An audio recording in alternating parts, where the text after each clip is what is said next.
Period આવે ત્યારે સૌથી વધારે જે ફિમેલ કમ્પ્લેન કરતા હોય તો એ છે એનું પેઇન. તમારું રૂટીન વર્ક નથી કરી શકતા, 1-2 ડેઝ તમારે રેસ્ટ કરવો પડે છે અથવા તમારે પેઇન કિલર્સ મેડિસિન લેવી પડે છે, then that is not normal. So what is the right lifestyle? તમારી વર્કને પ્રાયોરિટી આપવી જ જોઈએ, નો ડાઉટ, એવું નથી કહેતા, પણ જો તમારી હેલ્થ જ સારી નહીં હોય તો how will you will enjoy your. અત્યારે આઈવીએફ પ્રોસેસ માટે લેટેસ્ટ ટેકનોલોજી આપણી પાસે કઈ છે? એક તો આપણે પ્રોટોકોલ્સની વાત કરીએ તો આઈવીએફ પ્રોસેસની જો વાત કરું હું બેઝિકલી તો આઈવીએફ આ તો આપણે વાત કરી કે આઈવીએફ ફેલ થવાનું, પણ નેચરલ પ્રેગ્નન્સી જેને રહી પણ ગઈ છે, કોઈ પ્રોબ્લેમ નથી, બટ સ્ટીલ એ મિસ થઈ જવાનું કે મિસકેરેજ થઈ જવાનું, એના રીઝન શું હોય છે? પ્રેગ્નન્સી ત્યારે જ રહે કે જ્યારે ફિમેલની પોતાની ઇમ્યુનિટી લો હોય તો જ એ એમ્બ્રિયોઝને એક્સેપ્ટ કરી શકે. કોને એવું લાગે છે આઈવીએફ એટલે એ એમનું પોતાનું બેબી નહીં હોય, આવું ઘણા બધા લોકોને જે લોકોને નોલેજ નથી એમને છે. આઈવીએફમાં આવું કશું હોતું નથી. તમે સર આજે સ્પર્મ વિશે જે વાત કરી કે ઇફ મેલના સ્પર્મ કાઉન્ટ ઓછા હોય, જે મેં તમને કીધું કે people always think about female કે એમાં પ્રોબ્લેમ હશે, બટ મેલમાં પણ આ વસ્તુ હોઈ શકે, તો એની ટ્રીટમેન્ટ શું છે? એવું નથી કે આ અનકોમન છે, ધીસ ઇઝ વેરી કોમન. તો મધરહુડની ટ્રીટમેન્ટ અને બીજા સેન્ટરની ટ્રીટમેન્ટ અથવા તો તેના એટમોસ્ફિયરમાં તમે સ્પેશિયલી તમારા સ્ટાફને કે તમારી ટીમને એવી શું સ્પેશિયલ ટ્રેનિંગ કે ઇન્સ્ટ્રક્શન આપ્યા છે જેનાથી પેશન્ટ તમારે ત્યાં મોર કમ્ફર્ટેબલ ફીલ કરી શકે? સો દેટ ઇઝ અવર એપ્રોચ. આપણે થોડું વધારે ડિટેલમાં જોઈએ અને એગ ફ્રીઝિંગ એક્ઝેક્ટલી શું છે અને કેવી રીતે? Hello everyone, my name is Priya Saraiya અને આજનો જે પોડકાસ્ટ છે એ બધી જ ફિમેલ્સ માટે છે. વોઇસ ઓફ યોર્સના પોડકાસ્ટમાં આજે આપણે વાત કરીશું ફિમેલ લાઈફની. ફિમેલ લાઈફમાં એ જે અલગ અલગ ફેઝીસમાંથી પાસ થાય છે વિથ ડિફરન્ટ ટ્રીટમેન્ટ્સ, ડિસીઝીસ, તો એ બધાની આપણે વાત કરીશું. અને આ એક એવો સમય હોય છે જ્યારે તમને રાઇટ ગાઈડન્સની જરૂર હોય છે કે રાઇટ તમને મેડિકલ ટ્રીટમેન્ટ મળે, રાઇટ તમને એડવાઇસ મળે કે આ સમયે શું કરવું જોઈએ. તો એના માટે આજે આપણી સાથે છે doctor Anand Patel, MD and founder of મધરહુડ hospitals. He is a gynaecologist, laparoscopy surgeon and IVF specialist. તો આજે આપણે એમને બહુ જ બધા સવાલ કરવાના છે કે એક ફિમેલ બોડીમાં કયા સમયે કયા ડિસીઝ થતા હોય છે અને એની ટ્રીટમેન્ટ કઈ રીતે કરી શકીએ. રાઈટ સર, કેમ છો? બસ આઈ એમ ગુડ. How are you? એકદમ મજામાં. ડૉક્ટર આનંદ પટેલ, આનંદમાં જોરદાર. એકદમ ઓલવેઝ. યસ. તો સર પહેલાં તો અમદાવાદમાં અત્યારે ગરમી ખૂબ જ છે અને એમાં આજે આપણે આ પોડકાસ્ટ શૂટ કરવા માટે ભેગા થયા છે. આઈ એમ વેરી મચ એક્સાઇટેડ. બહુ જ બધા સવાલો સાથે ઘણી બધી વસ્તુ આપણે ઓફ કેમેરા પણ વાત કરી, જેનાથી વધારે ક્યુરિયસ છું કે કેટલા સવાલો જે ઓલરેડી છે એના કરતાં પણ વધારે સવાલો મને ઓલરેડી થઈ ગયા છે, પણ મજા આવવાની છે આજે મને તમારી સાથે વાત કરીને. તો સૌથી પહેલાં આપણે ડૉક્ટર આનંદ પટેલ ડૉક્ટર બન્યા એની પહેલાં જે આનંદ પટેલ હતા એમની વાત કરીએ કે એ આનંદ પટેલને ક્યારે વિચાર આવ્યો કે આવી કોઈ ફિલ્ડમાં ગાયનેકોલોજિસ્ટ બનવું છે? હવે મેં મારી જો સ્ટડીની વાત કરું તો શરૂઆત મેં મારું 1st to 4th સ્ટાન્ડર્ડ મેં અમદાવાદમાં કર્યું. બહુ તોફાની બાળક હતો એટલે અહીંયા મેં બહુ બધા ફ્રેક્ચર કર્યા, માથું તોડ્યું, ત્યારે મારા પેરેન્ટ્સ મને લઈ ગયા ઈડર. ઓકે. ને પછી મારું ફર્ધર સ્ટડી થયું ઈડરમાં ને ત્યાં પછી મેં 12th સુધીનું બધું સ્ટડી ત્યાં કર્યું. મારા ફાધર પણ ડૉક્ટર છે, so he is the inspiration for me to become a doctor. એ સેમ ફિલ્ડમાં છે? Yes, he is also from the same field. અને એવું કહી શકું કે અમે અમારા ફાધરને, હું અને મારી બેન, અમે 2 જણા છીએ, અને અમારા ફાધરને અમે દિવાળી ટુ દિવાળી જોતા હતા એવું કહી શકીએ. એટલે ઈડરમાં જો તમે અમારા ફાધરનું નામ કોઈ કહે કે ડૉક્ટર ભગુભાઈ, તો એ બધા અમદાવાદના પણ ઓલ ટોપ ડૉક્ટર્સ એમ જ કહે કે ભાઈ એમની વાત થાય નહીં, એ કારખાનું ચલાવે છે. કારણ કે એમને 4 ગાયનેકોલોજીસ્ટ જેટલું કામ એકલા હાથે કરેલું છે અને પણ વર્ષો સુધી. Okay. So he was so hard working, coming from the very low family, farmer family, ખેડૂતમાંથી આવેલા, અને સવારે જમવાનું હોય તો સાંજે શું મળે, તો એમને એ હાર્ડશીપ જોયેલી છે અને એમની હાર્ડવર્કિંગ અમે જોયેલી છે. So that was inspiration for મી, કે જેમાંથી મને ઇન્સ્પિરેશન મળ્યું કે મારે ડૉક્ટર બનવું જોઈએ. ઓકે. શરૂઆતની પ્રેક્ટિસની જો વાત કરું તો 2007માં મેં ઈડરમાં જ પ્રેક્ટિસ શરૂ કરી. 5 વર્ષ ત્યાં હતો. મારું જે સ્ટડી થયું એ મેજોરિટી સ્ટડી મારું મુંબઈમાં થયું છે. ઓકે. અને પછી 2007માં મેં પ્રેક્ટિસની શરૂઆત ઈડરમાં જ કરી અને લગભગ 2012માં અમે મધરહુડ હોસ્પિટલની શરૂઆત અમદાવાદ સાયન્સ સિટી એરિયામાં કરી. ઈડરથી અમદાવાદ આવવાનું મેઇન જો કારણ કહીએ તો એ સમયમાં જ્યારે પ્રેક્ટિસના ઇનિશિયલ યર્સમાં ઇન્ફર્ટિલિટીના ઘણા પેશન્ટ્સ આવતા અને એ બધી ટ્રીટમેન્ટ એમને જે અમે કરતા હતા એ એમને એવું લાગતું હતું કે this is not up to the mark, કે પ્રોપર ટ્રીટમેન્ટ અમે એમને આપી શકતા નથી. એટલે વિદેશમાં જઈને મેં થોડી મારી ફેલોશિપ કરી, ફ્રાન્સમાં મેં મારું લેપ્રોસ્કોપીનું ફેલોશિપ કર્યું, ફર્ધર સ્ટડી કરી, અને પછી અમે એવો વિચાર કર્યો કે જે અંતરિયાળ ગામના જે દર્દીઓ છે એમને એવો લાભ મળી શકે અમદાવાદમાં, કે જેથી કરીને અમે પછી IVF સેન્ટરની અહીંયા શરૂઆત કરી. અને 2012થી અત્યારે 2025માં અમે લગભગ 13થી 14 વર્ષથી આ IVF સેન્ટર અને IVFની ટ્રીટમેન્ટ પૂરી પાડીએ છીએ. ઓકે, અત્યારે કેટલા સેન્ટર્સ છે? 2012માં અમે મેઇન સેન્ટર મારું સાયન્સ સિટી રોડ ઉપર, પછી અમે બીજું સેન્ટર મારું વાડજ કર્યું, પછી એક અમારું જે સેન્ટર છે IVFનું એ રાજકોટમાં છે, અને કમિંગ અમારું એક સેન્ટર કેપિટલ ઓફ ગુજરાત ગાંધીનગરમાં ફર્સ્ટ IVF સેન્ટર આવી રહ્યું છે, જે કમિંગ મંથ્સ જૂનમાં અમે ઓપન કરી રહ્યા છીએ, અને એક પેરીફેરીમાં પાલનપુરમાં અમે ઓપન કરી રહ્યા છીએ. સો કમિંગ 3 મંથ્સમાં I think we will be opening 2 more centres IVFના, એમાં એક ગાંધીનગરમાં અને એક પાલનપુરમાં. સો ટોટલ અત્યારે અમે કહી શકીએ કે 5 સેન્ટર્સ છે. સર, 5 સેન્ટરની વાતોને અત્યારના તમારા પ્રેઝન્ટની બહુ બધી વાતો મારે કરવી છે, પણ એની પહેલાં હજી પણ મને એ આનંદ પટેલ વિશે એ જાણવું છે કે જ્યારે તમે આના વિશે સ્ટડી કરતા હતા, પછી તમારો પ્રેક્ટિસીસ વાળો એક ટાઈમ આવ્યો હશે, તો ત્યારે મતલબ આઈ નો કે તમારા ફાધરને તમે જોયા છે આ ફિલ્ડમાં ઓલરેડી કામ કરતા, પણ ત્યારે તમારા માટે ચેલેન્જિંગ શું હતું? કારણ કે ફિમેલ બોડીને સમજવું, અને એકવાર તમે જ્યારે આ બધી વસ્તુઓને ટેકનિકલી ના જાણતા હો ત્યારે એ વસ્તુઓને થોડી સહજતાથી જોઈ લેતા હો કે આવું થવું, અને પછી જ્યારે તમે આ બધી વસ્તુઓ વિશે ભણો તો તમારો જોવાનો એક પોઈન્ટ ઓફ વ્યૂ ચેન્જ થઈ જાય. તો તમારી ઇન્ટર્નશિપ યા તો તમારી પ્રેક્ટિસ ટાઈમે તમે ભણી લીધું, અને પછી ચેલેન્જિંગ તમારા માટે સૌથી વધારે શું હતું?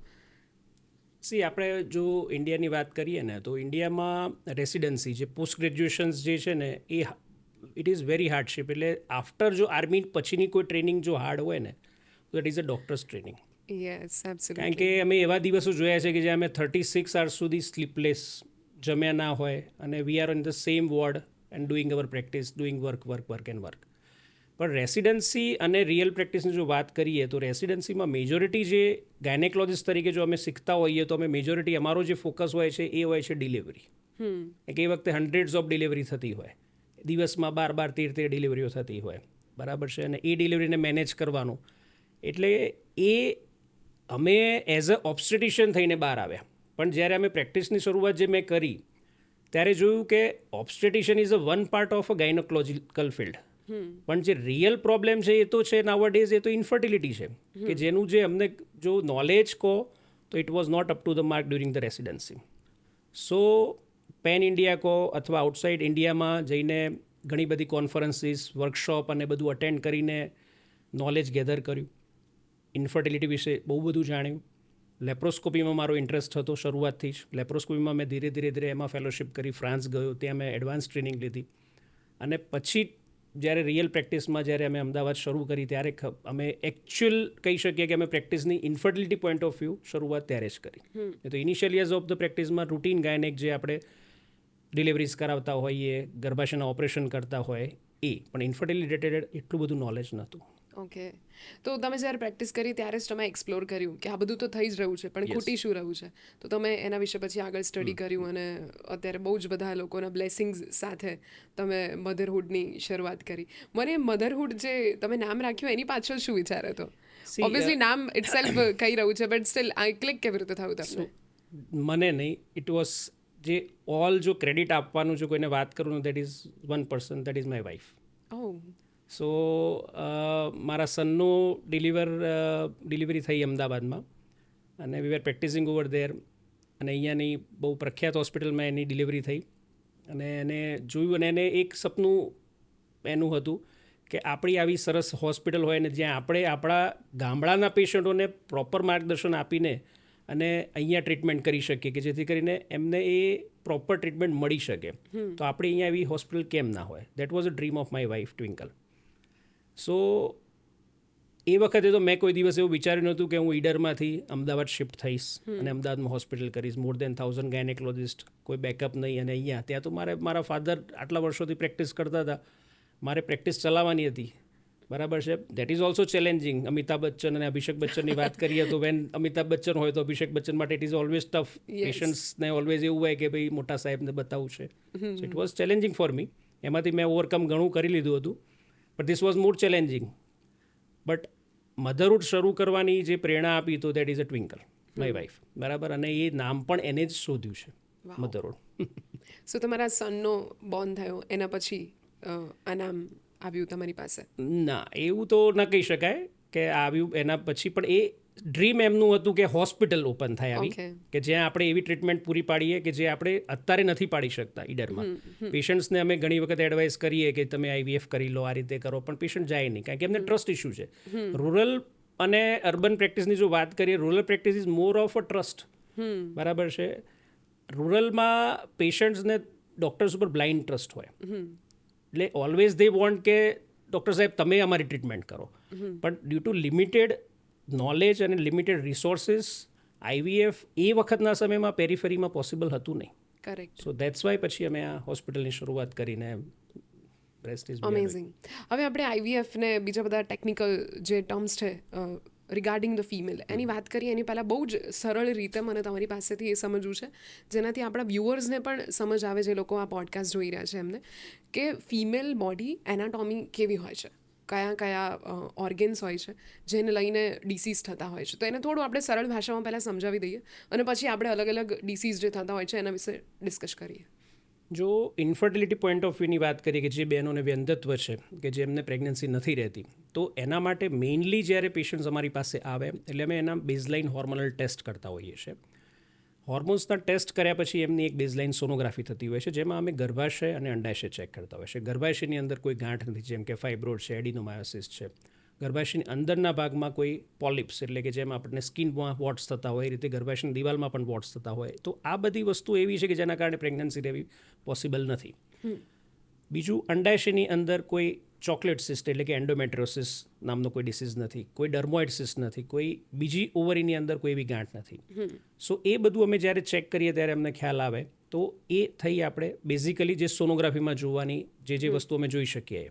અને જે થર્ડ ઇમ્પોર્ટન્ટ જો વસ્તુ કહીએ તો that is Fallopian tube. Fallopian tube એટલે ગર્ભનલિકા, એટલે ગર્ભાશયને જોડતી એક ટ્યુબ છે જ્યાં એગ રિલીઝ થઈને જતું હોય અને સ્પમ્સ પણ ત્યાં જતું હોય, અને ફર્ટિલાઇઝેશન એટલે કે જે પ્રેગ્નન્સી પહેલી બહેનોમાં થતી હોય એ ટ્યુબમાં થતી હોય અને પછી એ ખસીને ગર્ભાશયમાં આવતી હોય. સો એ ટ્યુબ્સ એની ઓપન છે કે ક્લોઝ છે, એ ફર્ધર જ્યારે અમે ટ્રીટમેન્ટ 3-4 મંથ્સ આપીએ અને જો પેશન્ટ કન્સીવ નથી થતા તો પછી એ ટ્યુબનું ઇવેલ્યુએશન આવે. અને that we do with the certain sonographic guided also we can do, or we have to ideally do the laparoscopy. તો એવા કેસીસમાં આપણે લેપ્રોસ્કોપી કરીને અને પછી જાણતા હોય કે પેશન્ટની ટ્યુબ બંધ છે, ખુલ્લી છે. બંધ હોય તો એના અકોર્ડિંગલી પેશન્ટ્સને અમે સર્જરી કરીને ઓપન કરતા હોઈએ છીએ. 70-80% એ ટ્યુબ્સ ઓપન થઈ જતી હોય અને ફર્ધર પછી patient can try naturally four the pregnancy. Correct. So pregnancy તો ચલો આફ્ટર વેડિંગ આવતી ઘટના છે, પણ એની પહેલાં જે અત્યારે ટીનેજર્સમાં જે એમ કહેવાય કે થોડું કંઈક બોડીમાં ચેન્જ આવ્યું નથી ને ફિમેલ થિંગ્સ દેટ કે એમને PCOS અથવા PCOD છે, તો આ બંને જે શબ્દ છે એને થોડા એક્સપ્લેન કરો કે એક્ઝેક્ટલી આ બંને વચ્ચે ફરક શું છે? PCOD, PCOS ની જો વાત કરીએ તો it is a polycystic ovarian disease and polycystic ovarian syndrome. So both are little different but almost the same thing. So એમાં થતું એવું હોય છે કે જે પેશન્ટ્સને irregular menstruation history, irregular means ideal time of the menstruation is around 25 to 35 days. Ideal તમે બુકમાં જુઓ તો it is 28 to 30 days, but 25 to 35 ડેઝમાં જો પીરિયડ્સ આવતા હોય સો it is a normal thing. પણ જો પેશન્ટ્સને અર્લી મેન્સીસ આવવાનું શરૂ થાય એવરી 20 days તો એવા પેશન્ટ્સને ઇવેલ્યુએટ કરવું પડે, સોનોગ્રાફી કરવી પડે, ગાયનેકોલોજીસ્ટ જોડે જવું પડે. PCODમાં થતું હોય છે ઇરેગ્યુલર મેન્સ્ટ્રુએશન જનરલી જે થતા હોય છે 40 days, 50 days, સમટાઈમ્સ 2 months. એટલે એમાં ડિલેડ ઓવ્યુલેશન થતું હોય, જે એવરી મંથે પેશન્ટ્સને ફિમેલને એગ રિલીઝ થતું હોય, એ એગ રિલીઝ થતું હોય પીરિયડ્સના 14-15 ડેઝમાં. એની જગ્યાએ એ એગ રિલીઝ થાય મંથ, 1.5 month. સો ઇરેગ્યુલર ઓવ્યુલેશનના કારણે પેશન્ટ્સને પીરિયડ્સ ઇરેગ્યુલર થતા હોય, અને એવા પેશન્ટ્સમાં એના કારણે ફિમેલ બોડીમાં મેલ હોર્મોન્સ છે, મેલ બોડીમાં ફિમેલ હોર્મોન્સ છે. આપણે અર્ધનારેશ્વરની જો વાત કરીએ Shivshakti, so it is in female and male as well. So PCODમાં બેઝિકલી મેલ હોર્મોન થોડા ડોમિનન્ટ થવા માંડે. ઓકે. ટેસ્ટોસ્ટેરોન થોડું હાઈ જાય, બરાબર. એવા પેશન્ટ્સને પિમ્પલ્સ થાય, એમને હેર પેટર્ન હર્સ્યુટિઝમ કહેવાય, એટલે મેલ લાઇક પેટર્ન હેરની આવવા માંડે, બિયર્ડ આવે, મુસ્ટેચ આવે. તો those are the signs of the PCOD. Okay. Irregular menstruation, weight gain એવા પેશન્ટ્સને બોડી વધી જતી હોય બરાબર છે. તે વર્કઆઉટ એ લોકો કરતા હોય છતાં પણ બોડી વેઇટ લોસ થતું નથી હોતું. સો ધોઝ આર ધ કેન્ડિડેટ્સ કે જેમને ઇવેલ્યુએટ કરવા માટે ગાયનેકોલોજીસ્ટ જોડે જાય. સર્ટન બ્લડ ટેસ્ટ સોનોગ્રાફી દ્વારા we can come to know એ પેશન્ટ્સને પીસીઓડી છે. ને basically PCOD is a lifestyle disorder. Little diet little એક્સરસાઇઝથી ઇટ કેન કરેક્ટ. તમે આજે વાત કરી કે મેલ અને ફિમેલ હોર્મોન્સ બંને હોય કોઈ પણ બોડીમાં, તો ઘણા બધા જે ડિસીઝ છે આ હોર્મોનલ ઇમ્બેલેન્સ અથવા તો એનું ડિસ્ટ્રીબ્યુશન માં પ્રોબ્લેમ બાય બોર્ન પણ હોય તો પણ ઘણા બધા ડિસીઝ પછીથી જોવા મળતા હોય છે. સી બેઝિકલી જો ફિમેલમાં આપણે વાત કરીએ ને તો એક પીસીઓડીના જે હોર્મોન્સ થયા એમાં જે આપણે FSH LH બરાબર, જેનાથી એક બને છે અને એક રિલીઝ થાય છે. અને થર્ડ જે હોર્મોન્સની આપણે જો વાત કરીએ તો થાઇરોઇડ TSH, જે આપણી થાઇરોઇડ ગ્રંથિમાંથી સિક્રેટ થતો હોર્મોન્સ છે. જો એ બહુ હાઈ થઈ જાય તો એવા પેશન્ટમાં એક રિલીઝ થાય નહીં, પીરિયડ્સ ઓછા આવે, વેઇટ ગેઇન થાય. ફોર્થ હોર્મોન છે that is a serum prolactin. હવે પ્રોલેક્ટિન લેવલ એ છે કે જ્યારે બેબી ડિલિવર થાય અને બ્રેસ્ટ ફીડિંગ માટે જે લેક્ટેશન માટેનો એ હોર્મોન્સ છે એ ઓલરેડી પેશન્ટ ડિલિવરી નથી, એ મેરિડ પણ નથી ને છતાં એ હોર્મોન્સ હાઈ છે એની બોડીમાં. So basically V call it stress hormone. Okay. આજની જો આપણી લાઇફસ્ટાઈલની વાત કરીએ તો એટલું બધું સ્ટ્રેસ આજે લોકોને કહેવાય ને કે મની મેનેજ કરવાનું હોય, લેકિન people are managing the stress. Stress મેનેજમેન્ટના કોર્સિસ ચાલે છે બરાબર છે. કરેક્ટ. સો એ સ્ટ્રેસ એવિડન્ટ આટલો બધો છે ને એના કારણે આ હોર્મોન્સ ફ્લક્ચ્યુએટ થતા હોય, એના કારણે જે ફિમેલ્સને ઘણા હોર્મોન ઇમ્બેલેન્સ થતા હોય છે અને એની અલ્ટિમેટલી ફર્સ્ટ ઇમ્પેક્ટ થતી હોય that is with the menstruation cycle. So I always tell my patients કે જ્યારે you listen to your body. તમને પીરિયડ્સ ઓછા આવે છે, પીરિયડ્સ હેવી આવે છે, ઇરેગ્યુલર આવે છે, then there has to be some problem. So meet your gynecologist, consult your gynecologist and find out the reason. હવે પીરિયડ આવે ત્યારે સૌથી વધારે જે ફિમેલ કમ્પ્લેન કરતા હોય તો એ છે એનું પેન, કે પેન બહુ થઈ રહ્યું છે. અને અત્યારે તો એવું નથી કે ફિમેલ્સ ઘરે હોય, સ્ટડી કરતા હોય તો પણ કોલેજનું સ્કેડ્યુલ એટલું બધું હોય, બહાર વર્કિંગ પ્લેસ પર પણ સ્ટ્રેસ પણ હોય, તો એ ટાઈમે પેન સાથે જ એમને કામ કરવું પડે છે. આરામ કરવાવાળું કોઈ એવું ફેસ ક્રિએટ થતો નથી હોતો. તો આ પેન રિલેટેડ બહુ વધારે પેન થતું હોય તો is it normal or not? See પેઇનની પરિભાષા આપણે ભારત દેશમાં કહીએ ને તો ફિમેલ માટે ઘરેથી જ શરૂઆત થાય છે કે જ્યારે એમને મેન્સ્ટ્રુએશનની શરૂઆત થાય, અમુક યર્સ જાય અને જ્યારે દીકરીઓ મમ્મીને કહે અથવા એલ્ડર સિસ્ટર્સ જોડે વાત કરે, કઝિન જોડે વાત કરે કે મને પેઇન થાય છે. સો એક જ વસ્તુ કહેવામાં આવતી હોય કે એ તો થાય, મને થતું હોય છે, તારી માસીને થાય છે, મમ્મીને થાય છે, બધાને થાય છે. સો જનરલી આ વસ્તુ આપણે બધાએ એ રીતે બોડીમાં અને એ રીતે બધાએ લઈ લીધી છે મગજમાં કે it is normal. But she, જો આપણે મેન્સ્ટ્રુએશનની વાત કરીએ તો એવરી મંથ જ્યારે ગર્ભાશયની દિવાલ શેડ આઉટ થતી હોય, એટલે ગર્ભાશય જ્યારે પીરિયડ્સ આવ્યા, અંડાશયમાં બીજ બન્યું, બીજ છૂટું પડ્યું, એ બીજ છૂટું પડ્યા પછી એ ગર્ભાશયને ઓર્ડર કરે એટલે ગર્ભાશયની દિવાલ ધીમે ધીમે ધીમે મોટી થાય અને આફ્ટર 14-15 ડેઝે એ જે ગર્ભાશયની દિવાલ શેડ આઉટ થાય એટલે મેન્સ્ટ્રુએશન સાયકલ આવે. એ ગર્ભાશયના મુખમાંથી મેન્સ્ટ્રુએશન બ્લડ બહાર આવતું હોય એટલે ગર્ભાશયનું મુખ સ્લાઇટ સ્ટ્રેચ થાય એટલે minimal pain is okay when. But જો એવિડન્ટ પેઇન કે જેમાં તમે તમારું રૂટીન વર્ક નથી કરી શકતા, 1-2 ડેઝ તમારે રેસ્ટ કરવો પડે છે અથવા તમારે પેઇન કિલર્સ મેડિસિન લેવી પડે છે, then that is not normal. Then you have to find out the cause. So એવા કેસીસમાં મેઇન જે વસ્તુ જે છે અમે જે અત્યારે નાવડેઝ જોઈ રહ્યા છે because of the our lifestyle endometriosis, કે એવા પેશન્ટ્સમાં જે મેન્સ્ટ્રુએશન બ્લડ રેટ્રોગ્રેડ મીન્સ કે જે મેન્સ્ટ્રુએશન બ્લડ થ્રુ ગર્ભાશય મુખથી વજાઇનામાંથી બહાર નીકળવું જોઈએ, એની સાથે સાથે 1-2 ડ્રોપ્સ એ એવરી મંથ યુટ્રસમાંથી ટ્યુબમાં જઈને એબડોમેનની અંદર કલેક્ટ થાય છે, ઓવરીમાં કલેક્ટ થાય છે, જેને આપણે ચોકલેટ સિસ્ટ કહેતા હોઈએ, એન્ડોમેટ્રોસિસ કહેતા હોઈએ ને, that is very painful condition. So A sonography દ્વારા જ આપણને ખબર પડે. તો આ બહુ ધીમે ધીમે થતી પ્રોસેસ છે કે ઇટ ઇઝ વેરી સ્લો ખબર પડી પ્રોસેસ. શકે? સી ઇનિશિયલમાં એ કહેવાય કે 1-2 ડ્રોપ થઈને અને ઓવરીમાં જ્યારે ચોકલેટ સિસ્ટ ફોર્મેશન થવામાં it takes almost 3 to 5 years. Okay. So it is not like કે મંથમાં 2 કે 3 મહિનામાં પેઇન થયું ને ઇમિજિએટલી કે ચોકલેટ સિસ્ટ થઈ જવાની. It is not like that. But જ્યારે એ ઇનિશિયલ પેઇન હોય ને એ જ વખતે જો પેશન્ટ ડૉક્ટર જોડે જાય તો દેર આર સર્ટન મેડિકલ મેનેજમેન્ટ કે જેના સાથે પેશન્ટ્સને અમે ટ્રીટ કરી શકીએ. આવો કોઈ કેસ તમે ક્રિટિકલ હેન્ડલ કર્યો છે કે જેમાં આ પ્રકારનો ડિસીઝ થયો હોય ને બહુ ડિફિકલ્ટ રહ્યું હોય એ સિચ્યુએશનમાંથી બહાર નીકળવું પેશન્ટ માટે? પેશન્ટમાં એની every day and day out I will tell you કે every other day we are treating endometriosis nowadays. બે બહુ એક્સ્ટ્રીમ નોર્મલ થઈ ગયું છે. બહુ નોર્મલ થઈ ગયું છે અને દેટ ઇઝ જે અમે જોઈ રહ્યા છે લાસ્ટ જો હું મારી પ્રેક્ટિસની શરૂઆતની જો વાત કરું તો 2006-07માં જ્યારે પ્રેક્ટિસની શરૂઆત કરીને 2011-12 પછીની જો વાત કરું લાસ્ટ 10 years 15 yearsમાં એન્ડોમેટ્રિયોસિસ અને પીસીઓડી આ બંને સાયમલ્ટેનિયસલી એટલા બધા વધી ગયા છે અને બોથ મેજોરિટી કેસીસમાં it is a lifestyle disorder.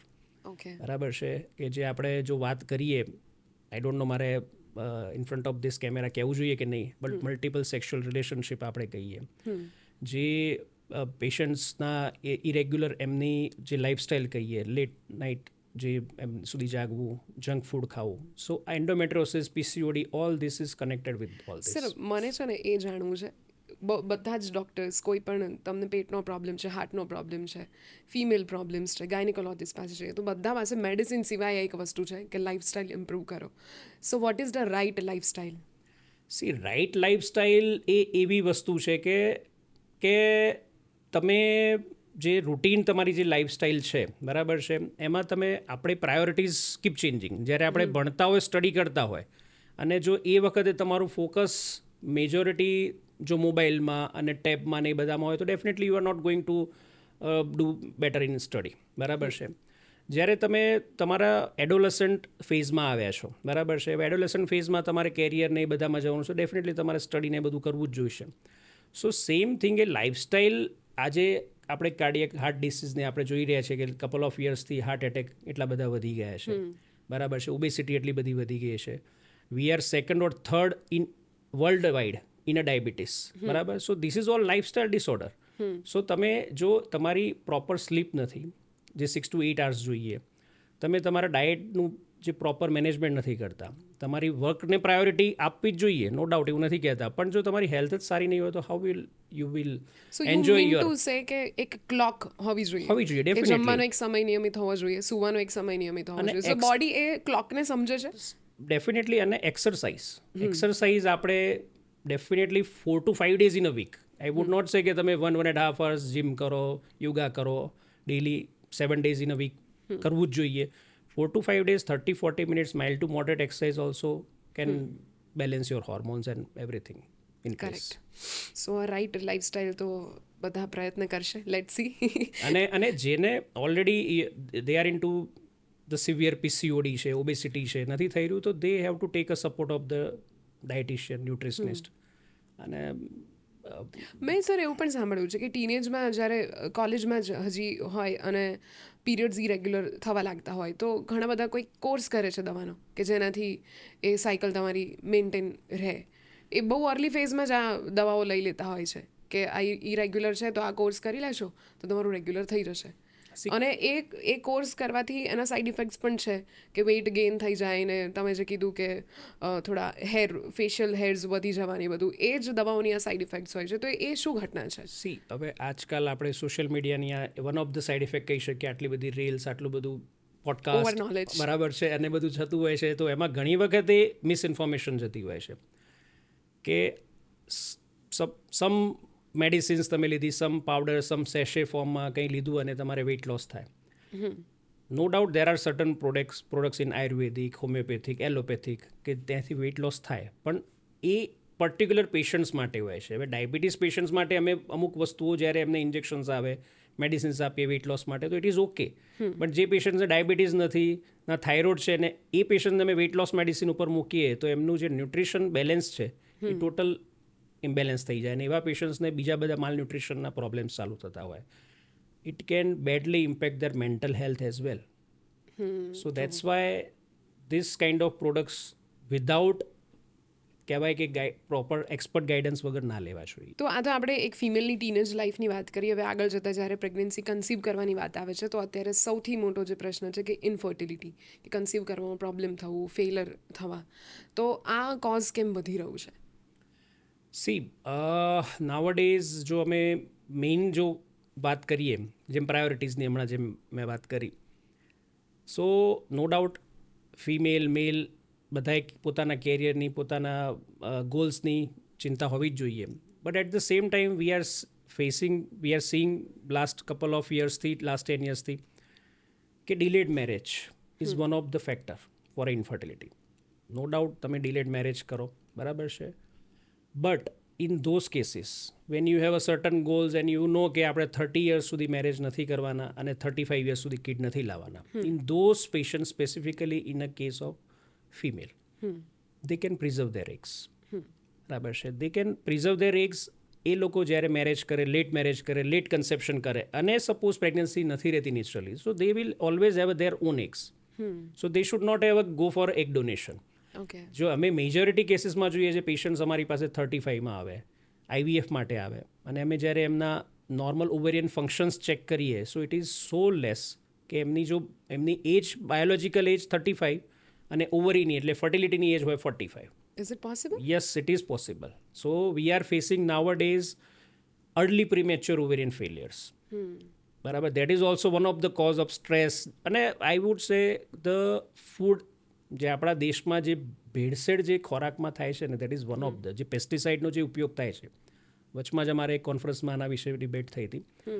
When my father was practicing, when he has started practicing in 80s, એ વખતે જો સિમેનાલિસિસ એટલે સ્પર્મ કાઉન્ટ્સનો જે નોર્મલ કાઉન્ટ હતો, દેટ વોઝ અરાઉન્ડ 70-80 મિલિયન. અને અત્યારે WHOની લેટેસ્ટ ગાઈડલાઇન પ્રમાણે normal sperm count is 15 million. 15. If patient has a 15 million count, then it is a normal, which was previously 70, 80, 100 million. And now if it is 15 million, we consider it is normal. So આ બધી વસ્તુઓ જો આપણે રેટ્રોસ્પેક્ટિવ જો એને study કરીએ તો ultimately જે આપણે ખોરાક લઈએ છીએ, વોટ વી બ્રીધ, જે એર લઈએ છીએ, જે પોલ્યુશન ને બધું જે કહીએ, આ અલ્ટિમેટલી ઇમ્પેક્ટ આપણી બોડીમાં કરી રહ્યું છે. એનો શું સોલ્યુશન છે એ તો મને પણ એઝ અ ડૉક્ટર ખબર નથી. બટ જે રીતે PCOD છે એ રીતે રિવર્સ પ્રીમેચ્યોર ઓવેરિયન ફેલિયર કે પેશન્ટ 25 યર્સમાં પણ આવે તો અમે એનું AMH is one of the hormone કે જે ઓવેરિયન ફંક્શન સજેસ્ટ કરતું હોય કે એ પર્ટિક્યુલર ફિમેલમાં પ્રેગ્નન્સી માટેના જે બેલેન્સ જે હોર્મોન્સ જોઈએ એ એના એગ્સ જે કહીએ, જે મેઇનલી જે which is responsible for the pregnancy, એ કેટલા છે, એની ક્વોલિટી કેવી છે. અને that lot of patient 20% I would say કે જે અમારી પાસે પ્રિકન્સેપ્શનલ ચેકઅપ્સ માટે આવતા હોય, અને વી ફાઇન્ડ 20% ફિમેલ્સમાં જે એગ હોવા જોઈએ એના કરતાં 10 યર્સ એ આગળ જતા હોય. કેટલા હોવા જોઈએ? આઈડિયલી જ્યારે જો આપણે 30 to 35 એજ કન્સિડર કરીએ તો એવા પેશન્ટ્સમાં 6 to 8 eggs is ideal in each ovary. So almost 12 to 14 eggs હોવા જોઈએ ટોટલ. અને સાથે એનું AMH લેવલ એટલે anti Mullerian hormones, which is ovarian ageing, જે આપણને એ પેશન્ટની પર્ટિક્યુલર ઓવરિયન એજિંગ કે એટલે એની કન્સેપ્શનની એની શક્તિ એ ફિમેલની. સો એનું નોર્મલ લેવલ 2 to 4 હોવું જોઈએ. બરાબર છે, that is coming drastically low. Correct. So બહુ જ આમ ચિંતાજનક વિષય છે, પણ yes, we have doctor Anand Patel જે આના સોલ્યુશન્સ આપી રહ્યું છે થ્રુ ધ IVF, લેપ્રોસ્કોપી અને બીજા કયા ટ્રીટમેન્ટ્સ છે જે આ વસ્તુને ક્યોર કરી શકે છે? કેવું છે કે જો ઇન્ફર્ટિલિટીની વાત કરીએ તો આપણે સ્ટેપ બાય સ્ટેપ જઈએ તો પેશન્ટ્સ જ્યારે અમારી પાસે કપલ આવે, સો આપણે સોશિયલ ટેબુ એ પણ છે કે જે પ્રોબ્લેમ છે બધો ફિમેલમાં છે. It's always about female. Yes, infertility is a couple problem, it's not a female problem. We are seeing same મેલમાં પણ 50% અને ફિમેલમાં પણ 50%. બંનેનું ઇવેલ્યુએશન કરીને સ્પર્મ કાઉન્ટ્સ પણ આપણે જોવા પડે, એમની હોર્મોનલ પ્રોફાઇલ્સ પણ જોવી પડે, અને સેમ લેવલે ફિમેલના હોર્મોન્સ અને એમની સોનોગ્રાફીને બધું જોઈએ, અને combinedly when we treat then only we can have a pregnancy. So બધા બેઝલાઇન જો ટેસ્ટની વાત કરીએ તો ફિમેલમાં હોર્મોન્સ થઈ ગયા, સોનોગ્રાફી થઈ ગઈ, હસબન્ડમાં એમનું સિમેન પેરામીટર્સ થઈ ગયા, બધું જ જો નોર્મલ લેવલ્સમાં છે તો જનરલી ફર્સ્ટ લાઇન ઓફ ટ્રીટમેન્ટમાં we start with the simple fertility medicines.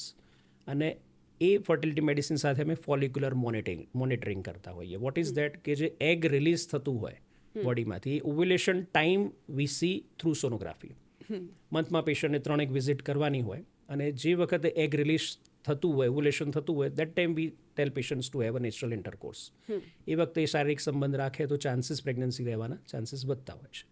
3 to 4 months પછી પણ જો પેશન્ટને પ્રેગ્નન્સી નથી રહેતી તો એવા પેશન્ટ્સમાં લેપ્રોસ્કોપી આવતી હોય કે જેમાં અમે કારણ જાણતા હોય કે આ પેશન્ટને પ્રેગ્નન્સી કેમ નથી રહેતી, એમનું ટ્યુબલ ઇવેલ્યુએશન થાય. અત્યારે તમે જે પ્રોસેસ એક્સપ્લેન કરી રહ્યા છો બિફોર IVF, કે એ નિર્ણય લેતા પહેલા કે શું પ્રોબ્લેમ છે, જ્યારે પેશન્ટ્સ ઓલરેડી 1 yearથી પ્રેગ્નન્સી પ્લાન કરે છે વિધાઉટ યુઝિંગ એની કોન્ટ્રાસેપ્શન્સ, બરાબર છે, દેન વી ટેલ ઇટ ઇઝ અ ઇન્ફર્ટિલિટી. અને એ પેશન્ટ્સને પછી અમે આ બધા ઇવેલ્યુએશન કરીને નેચરલ એમનું એગ ક્યારે ઓવ્યુલેશન થાય છે ને પછી એમને નેચરલ જ એડવાઇસ કરતા હોય પ્રેગ્નન્સી લેવાના. So this what we call is ovulation induction.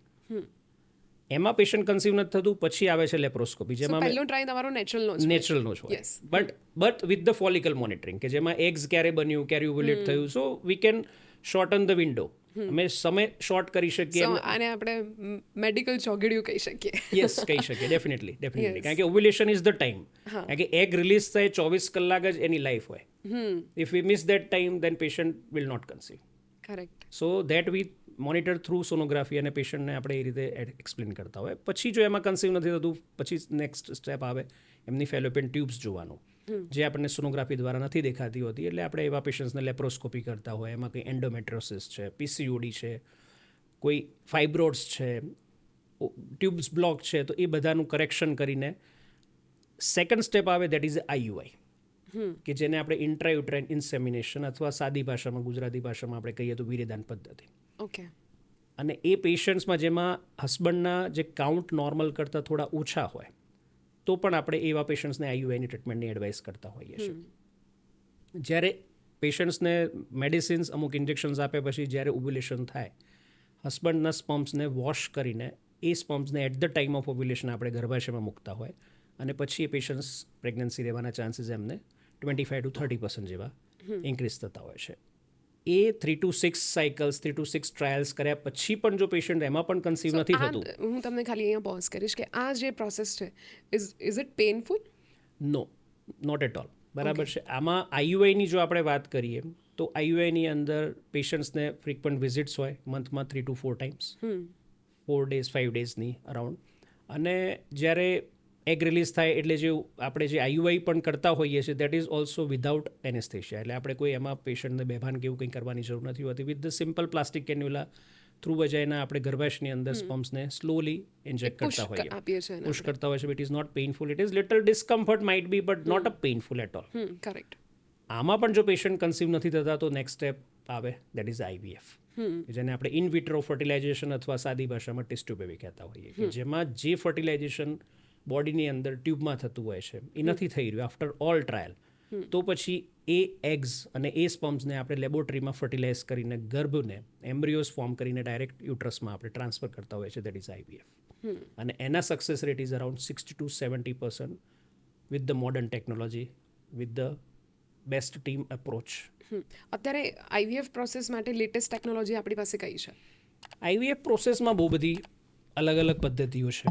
બરાબર છે. કે જેમાં એક તો આપણે પ્રોટોકોલ્સની વાત કરીએ તો આઈવીએફ પ્રોસેસની જો વાત કરું હું બેઝિકલી, તો આઈવીએફમાં લોકોને મિથ કહો કે લોકોને જે ડર હોય છે મેઇનલી, કે એમાં ઇટ્સ અ પેઇનફુલ, જેમ તમે પૂછ્યું કે આ બધી પ્રોસિજર પેઇનફુલ હોય છે. આઈવીએફમાં ખાલી એક જ વસ્તુનું પેઇન હોય છે, દેટ ઇઝ ઇન્જેક્શન. એ પેશન્ટને ડેઇલી ઇન્જેક્શન્સ લેવા પડે, ઓલમોસ્ટ 8 to 10 days. 10 દિવસ સુધી રોજ ડેઇલી ઇન્જેક્શન્સ. યસ. અને એ કેમ લેવાના? Every day, either in the morning, તો morning 2 hours plus and minus time. બોડીના કયા પાર્ટ ઉપર? અચ્છા, બોડીના કયા પાર્ટ ઉપર you are asking. So either on the stomach, so સ્કિનમાં લેવાના હોય, અમુક બેકમાં લેવાના હોય. બરાબર છે. So depends we what kind of injections doctor advice, એ પ્રમાણે ઇન્જેક્શન હોય છે. પણ મેજોરિટી કેસીસમાં ઇટ ઇઝ સબક્યુ, એટલે આઈવી નથી હોતું, નસમાં ઇન્જેક્શન નથી હોતું. એ ડાયરેક્ટ સ્કિનમાં જ પેશન્ટ જાતે પણ લઈ શકતા હોય, એ રીતના ઇન્જેક્શન હોય. જે રીતે ઇન્સ્યુલિન આપણે લેતા હોઈએ ડાયાબિટીસમાં, it is same kind of injections, but it is a hormonal injections. So 8-10 days, કારણ કે નોર્મલ જ્યારે આપણે પ્રેગ્નન્સીની વાત કરીએ તો એક જ એગ રિલીઝ થતું હોય એવરી મંથ. આઈયુઆઈની આપણે વાત કરીએ વીર્યદાન પદ્ધતિ, તો એમાં વી વોન્ટ કે 2 કે 3 એગ્સ બને. So we give little medicine, little injection. અને when we talk about the IVF, we want maximum eggs, around 8 to 10 eggs. So એના માટે ડેઇલી ઇન્જેક્શન્સ આપવા પડે. સો એ 8-10 eggs ફોર્મ થાય. જ્યારે મેચ્યોર થાય, ઓવ્યુલેશન થવાનું હોય એના just before, with the sonography findings and with the certain hormonal evaluation, we come to know કે હવે ઓવ્યુલેશન થવાનું છે. ઓવ્યુલેશન થાય એના પહેલાં એ એગ્સને અમે ઓવરીમાંથી બહાર લઈ લેતા હોય, અને એ એગ્સને હસબન્ડ સ્પમ્પ સાથે ફર્ટિલાઇઝ કરીને જે એમ્બ્રિયોઝ ફોર્મ થાય, એ એમ્બ્રિયોઝને અમે ડાયરેક્ટ યુટ્રસમાં મૂકતા હોઈએ છીએ. ઓકે. તો આ જે પ્રોસેસ છે એ પણ સેમ વેથી થાય? કેવી રીતે થાય એ પ્રોસેસ? કે લેબમાં તમે જે કીધું કે તમે ફોર્મ કરી દીધું, તો how you inject it? So inject જે આપણે જો ગર્ભ મૂકવાની વાત કરીએ, તો જેમ આઈયુઆઈની અંદર આપણે સ્પમ વોશ કરીને મૂકીએ છીએ, સેમ વે આપણે એમ્બ્રિયોઝ બનાવીને સેમ વે યુટ્રસમાં નીચેથી જ મૂકવાનું હોય છે. એમાં એનેસ્થેશિયા આપવાની જરૂર નથી હોતી. એમાં એક જ વખતે એનેસ્થેશિયા આપવાની જરૂર પડે જ્યારે આપણે એગ કલેક્ટ કરતા હોય. સો એ એગ આપણે ટ્રાન્સવજેનલ નીચેના યોનિમાર્ગથી જ એ આપણે એગને ઓવરીમાંથી કલેક્ટ કરતા હોઈએ. એ વખતે થોડું 5 to 10 મિનિટ્સ માટે આપણે પેશન્ટને એનેસ્થેટાઇઝ કરતા હોઈએ અને ગેન આપતા હોઈએ છીએ. ઓકે, તો આ એક ફર્સ્ટ સ્ટેપ છે કે એ તમે અંદર ઇનપુટ આપી દીધું, પણ એના પછી પણ આઈવીએફ ફેલ થતા હોય છે. યસ કારણ કે see we never say patient 100%. IVF is not 100%. It is from 0 to 60%. નથી કરતા તો યુ હેવ અ 0% ચાન્સ, કરીએ છીએ તો યુ હેવ અ 60-70% સક્સેસ. પેશન્ટ્સને ફેલ થવાનું હોય એટલે અમે કાઉન્સલિંગમાં always we say our patients you have to prepare yourself for 2 to 3 cycles. There are certain things કે જે હજી ઇમ્પ્લાન્ટેશન્સ એટલે જે ગર્ભ બનાવ્યો પણ ગર્ભાશયમાં જે ઇમ્પ્લાન્ટ થવાનું હોય, ચોંટવાનું હોય, એ બોડીની પોતાની ઓન મિકેનિઝમ છે અને એમાં ઘણા બધા કારણો હોય છે. જ્યારે મલ્ટિપલ ફેલિયર્સ થતા હોય, ફર્સ્ટ ટ્રાયલ કર્યું અમે, સક્સેસ નથી, સેકન્ડ ટ્રાયલ કર્યું, સક્સેસ નથી, તો આવે એડવાન્સ ટેકનોલોજી. એડવાન્સ ટેકનોલોજીની જો વાત કરીએ તો પછી જે એમ્બ્રિયોઝ એટલે જે ગર્ભ બને છે પણ એ સ્ટિક નથી થતા, તો એવા ગર્ભને અમે જેનેટિક સ્ટડી કરતા હોઈએ કે અલ્ટિમેટલી એગ્સ અને સ્પર્મ્સ બને અને એનું પોતાનું ઓન જેનેટિક હોય. હસબન્ડ વાઈફ બંનેનું પોતાનું જેનેટિક્સ છે અને જે એમ્બ્રિયોઝ એટલે કે જે બેબી ફોર્મ થાય છે એનું જેનેટિક્સ છે. પણ જ્યારે જેનેટિક્સ બને એટલે દેર આર ચાન્સીસ કે 50% એમ્બ્રિયોઝ જે બને છે પણ ધોઝ આર જેનેટિકલી એબનોર્મલ. સો એમાંથી જે એમ્બ્રિયોઝની સ્ટડી કરીને જે નોર્મલ ગર્ભ હોય, નોર્મલ એમનું રંગસૂત્ર હોય, એ જ ગર્ભ જ્યારે આપણે ગર્ભાશયમાં મૂકીએ તો success rate is very high, very very high. So એવા કેસીસમાં પછી આપણે પ્રેગ્નન્સી રહેવાની શક્યતા વધી જતી હોય છે. સાથે સાથે જીનેટિક સ્ટડી ગર્ભની થાય એ રીતે ગર્ભાશયની દિવાલની પણ થાય અને એની જીનેટિક એવેલ્યુએશન કરીને કે એ કયા સમયમાં આપણે ગર્ભ મૂકીએ, વિચ આર્સ, કે એક્ઝેક્ટલી આપણે તમે આ ઇન્જેક્શન્સ આપ્યા અને 5 દિવસ પછી આપણે ગર્ભ મૂકતા હોઈએ તો એક વિન્ડો હોય, વિન્ડો ઓફ ઇમ્પ્લાન્ટેશન કહેવાય. That is a very to patient. So એ window of implantation we come to know with the certain test જેને એરા કહેવાય, એન્ડોમેટ્રિયલ રિસેપ્ટિવિટી એનાલિસિસ. અને એ એનાલિસિસથી એ સમયમાં આપણે ગર્ભ મૂકીએ genetically normal, then chances are more. તો આખી પ્રોસેસ કીધી એમાં આઈ એમ શ્યોર કે તમારા એકલાથી નહીં, બીજા ડૉક્ટર્સની પણ હેલ્પ જોઈતી હશે જે પર્ટિક્યુલર સબ્જેક્ટમાં એક્સપર્ટ હોય. તો એમાં કયા ડૉક્ટર્સ હેલ્પ કરે તમને? See IVF never a one man show. Delivery કરાવી શકે એક ગાયનેકોલોજિસ્ટ, ઓબ્સ્ટેટ્રિશિયન, હિસ્ટેક્ટોમી કરી શકે, but IVF is a team work. બરાબર? We are 6 doctors who are working for a single patient. Anand Patel is not the only one.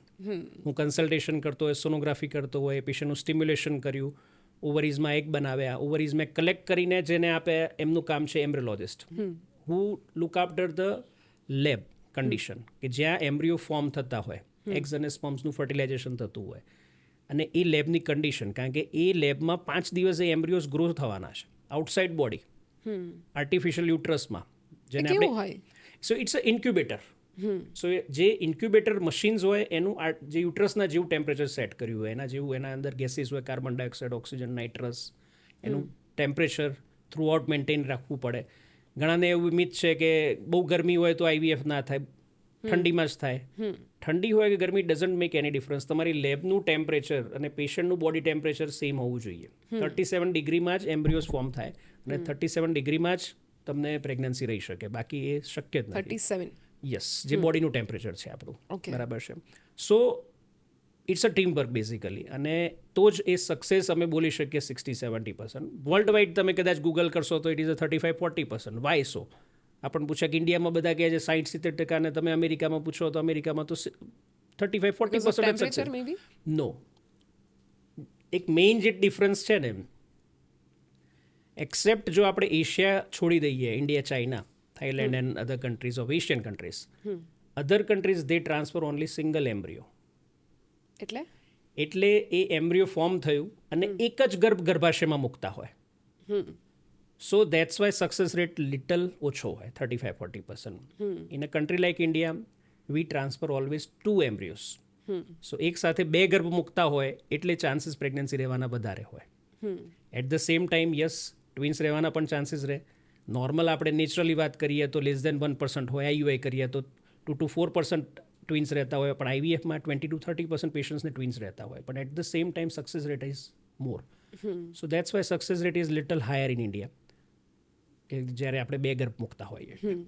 આ તો આપણે વાત કરી કે આઈવીએફ ફેલ થવાનું, પણ નેચરલ પ્રેગ્નન્સી જેને રહી પણ ગઈ છે, કોઈ પ્રોબ્લેમ નથી, બટ સ્ટીલ એ મિસ થઈ જવાનું કે મિસકેરેજ થઈ જવાનું, એના રીઝન શું હોય છે? સી, મિસકેરેજીસની જો વાત કરીએ તો પહેલાં તો કયા સ્ટેજે પેશન્ટને મિસકેરેજ થયું છે. Weather it is a first trimester એટલે 12 વીક્સ સુધીની પ્રેગ્નન્સી. સો 12 વીક્સ સુધીની જો પ્રેગ્નન્સી મિસકેરેજ થતી હોય તો મેજોરિટી કેસીસમાં જે રીઝન હોય છે that is a genetic reason okay. Or autoimmune cause. Autoimmune cause એટલે કે તમારી પોતાની ઓન ઇમ્યુનિટી તમારા અગેન્સ્ટ છે. અચ્છા. જો આજે સિમ્પલ લેંગ્વેજમાં જો હું વાત કરું ને તો pregnancy is a low immunity stage. આ બહુ બધાને નથી ખબર, પણ આજે હું તમને વાત કરું, આપણે કોવિડ ટાઈમની જો વાત કરીએ તો આપણે કેમ કહેતા હતા કે ભાઈ પ્રેગ્નન્ટ વુમન અને ચિલ્ડ્રન્સને બહુ સાચવવાનું કે they have a low immunity, they are very susceptible to infection, એમને ઇન્ફેક્શન થવાના ચાન્સીસ આર મોર. પ્રેગ્નન્સી ત્યારે જ રહે કે જ્યારે ફિમેલની પોતાની ઇમ્યુનિટી લો હોય તો જ એ એમ્બ્રિયોઝને એક્સેપ્ટ કરી શકે, because embryo is ultimately a foreign body. Correct. અને જો એની ઇમ્યુનિટી બહુ સ્ટ્રોંગ હોય તો it rejects the embryo. So that soldiers will protect them. Exactly, બરાબર ને. સો દેટ્સ વાય એમની પોતાની ઇમ્યુનિટી લો હોય તો જ એ પ્રેગ્નન્સી કેરી કરી શકે અને ઇમ્યુનોમોડ્યુલેશન સ્ટેજ થાય. સો એ પોતાના ઓન કોઝિસ હોય તો ફર્સ્ટ ટ્રાઇમેસ્ટરમાં પ્રેગ્નન્સી દેવામાં અને એબોર્શન થવાના ચાન્સીસ આર મોર. જો આપણે સેકન્ડ ટ્રાઇમેસ્ટરની વાત કરીએ કે 3 months પછીના જે એબોર્શન્સ થતા હોય મેઇનલી થતા હોય આઈધર મેડિકલ ડિસઓર્ડર્સ હોય કે બ્લડ પ્રેશર હોય, ડાયાબિટીસ હોય, અનકન્ટ્રોલ થાઇરોઇડ હોય, અને મેઇનલી યુટ્રસ, કે યુટ્રસની અંદર ગર્ભાશયમાં ફાઇબ્રોડની કોઈ ગાંઠ છે અથવા યુટ્રસની અંદર પડદો છે જેને સેપ્ટમ કહેતા હોઈએ. કારણ કે યુટ્રસ એ બહુ ઓછા લોકોને ખબર હશે કે uterus is a hollow structure, but એની અંદર બની શકે ઘણા પેશન્ટ્સને કુદરતી રીતે હાફ જ યુટ્રસ હોય. So it doesn't grow much, 9 months સુધી પહોંચી જ ના શકે, 6-7 monthsમાં જે ડિલિવર થઈ જાય, બરાબર. કાં તો પછી એ યુટ્રસની વચ્ચે એવો પડદો હોય જેને સેપ્ટમ કહેતા હોય, અને એના કારણે દે ડિલિવર અર્લી. સો એ જ્યારે when we, so that's why preconceptional checkup is always important before you plan. Never plan unplan pregnancy. Okay. So always plan a planned pregnancy only. Okay? So always go to your doctors, check your reports and sonography basically. કારણ કે યુટ્રસની અંદર જો આવું સેપ્ટમ ને એવું હશે તો તમને ડેફિનેટલી આગળ મિસકેરેજીસ, એબોર્શન્સ થવાના ચાન્સીસ રહેશે. અને if you come to know before you getting pregnant તો એવા કેસીસમાં પછી આપણે એનું સોલ્યુશન પહેલેથી કરી શકીએ. અચ્છા, એટલે એ ચેકઅપ વગર નેચરલી રહી તો ગયું, પ્રેગ્નન્સી રહી રહી ગયું, ગઈ, પણ પણ abortion અંદર થયું. કંઈક પ્રોબ્લેમ હશે તો મિસકેરેજ થયું. સો બેબી હોમ કેટલું પ્રોટેક્ટેડ છે એ ચેક કરવું જરૂરી છે, રાઈટ? જરૂરી છે, યસ. અને વિથ ધ 3D સોનોગ્રાફી હવે લેટેસ્ટ ટેકનોલોજી દ્વારા we come to know as good as MRI.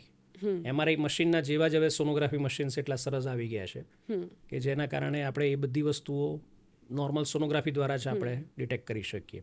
Sir, આની સાથે એક અત્યારે બીજો એક બહુ જ મેં સાંભળ્યું છે આના વિશે કે નોર્મલ જે ડિલિવરી હોય એ બહુ જ ઓછી થઈ રહી છે હવે, અને સિઝેરિયન સખત વધી ગયા છે. એમ મતલબ દર બીજી સ્ત્રીનું સાંભળીએ ડિલિવરી તો બોલે કે સિઝેરિયન થયું છે. તો એનું કારણ શું છે? કે નોર્મલ એટલે મે બી ટોલરન્સ પાવર ઘટી ગયો છે કે ઇટ્સ અ નેચરલ થિંગ? જે તમે બંને વસ્તુ સાચી છે એની રીતે. સો જો મધરહુડની અમે વાત કરીએ તો we always push our patient towards the normal delivery. So જે પેશન્ટ્સને નોર્મલ ડિલિવરી માટે અમુક ફિઝિકલ એક્ટિવિટી જરૂરી હોય છે. ઇન્ડિયામાં આપણે એ પણ છે કે જેવું પેશન્ટ પ્રેગ્નન્ટ થાય એટલે એને પેશન્ટ બનાવી દેવામાં આવે છે. આ નહીં કરવાનું, તે નહીં કરવાનું, બરાબર છે. Care is good, but over care કે જેમાં તમે પેશન્ટ્સને જો થોડી મૂવમેન્ટ, થોડી એક્ટિવિટી, થોડી એક્સરસાઇઝ પણ જો નહીં કરવા દો તો ઇટ ઇઝ વેરી ડિફિકલ્ટ કે એ પેશન્ટ જો 8 months 9 months સુધી જો એને ડેઇલી 30-40 મિનિટ્સ વોક અથવા થોડી એક્સરસાઇઝ ને નથી કર્યું તો directly delivery it's not possible. એની ફ્લેક્સિબિલિટી જ નહીં હોય. અને nowadays I will share to my audience કે નાવડેઝ પેઇનલેસ ડિલિવરી આવી ગઈ છે.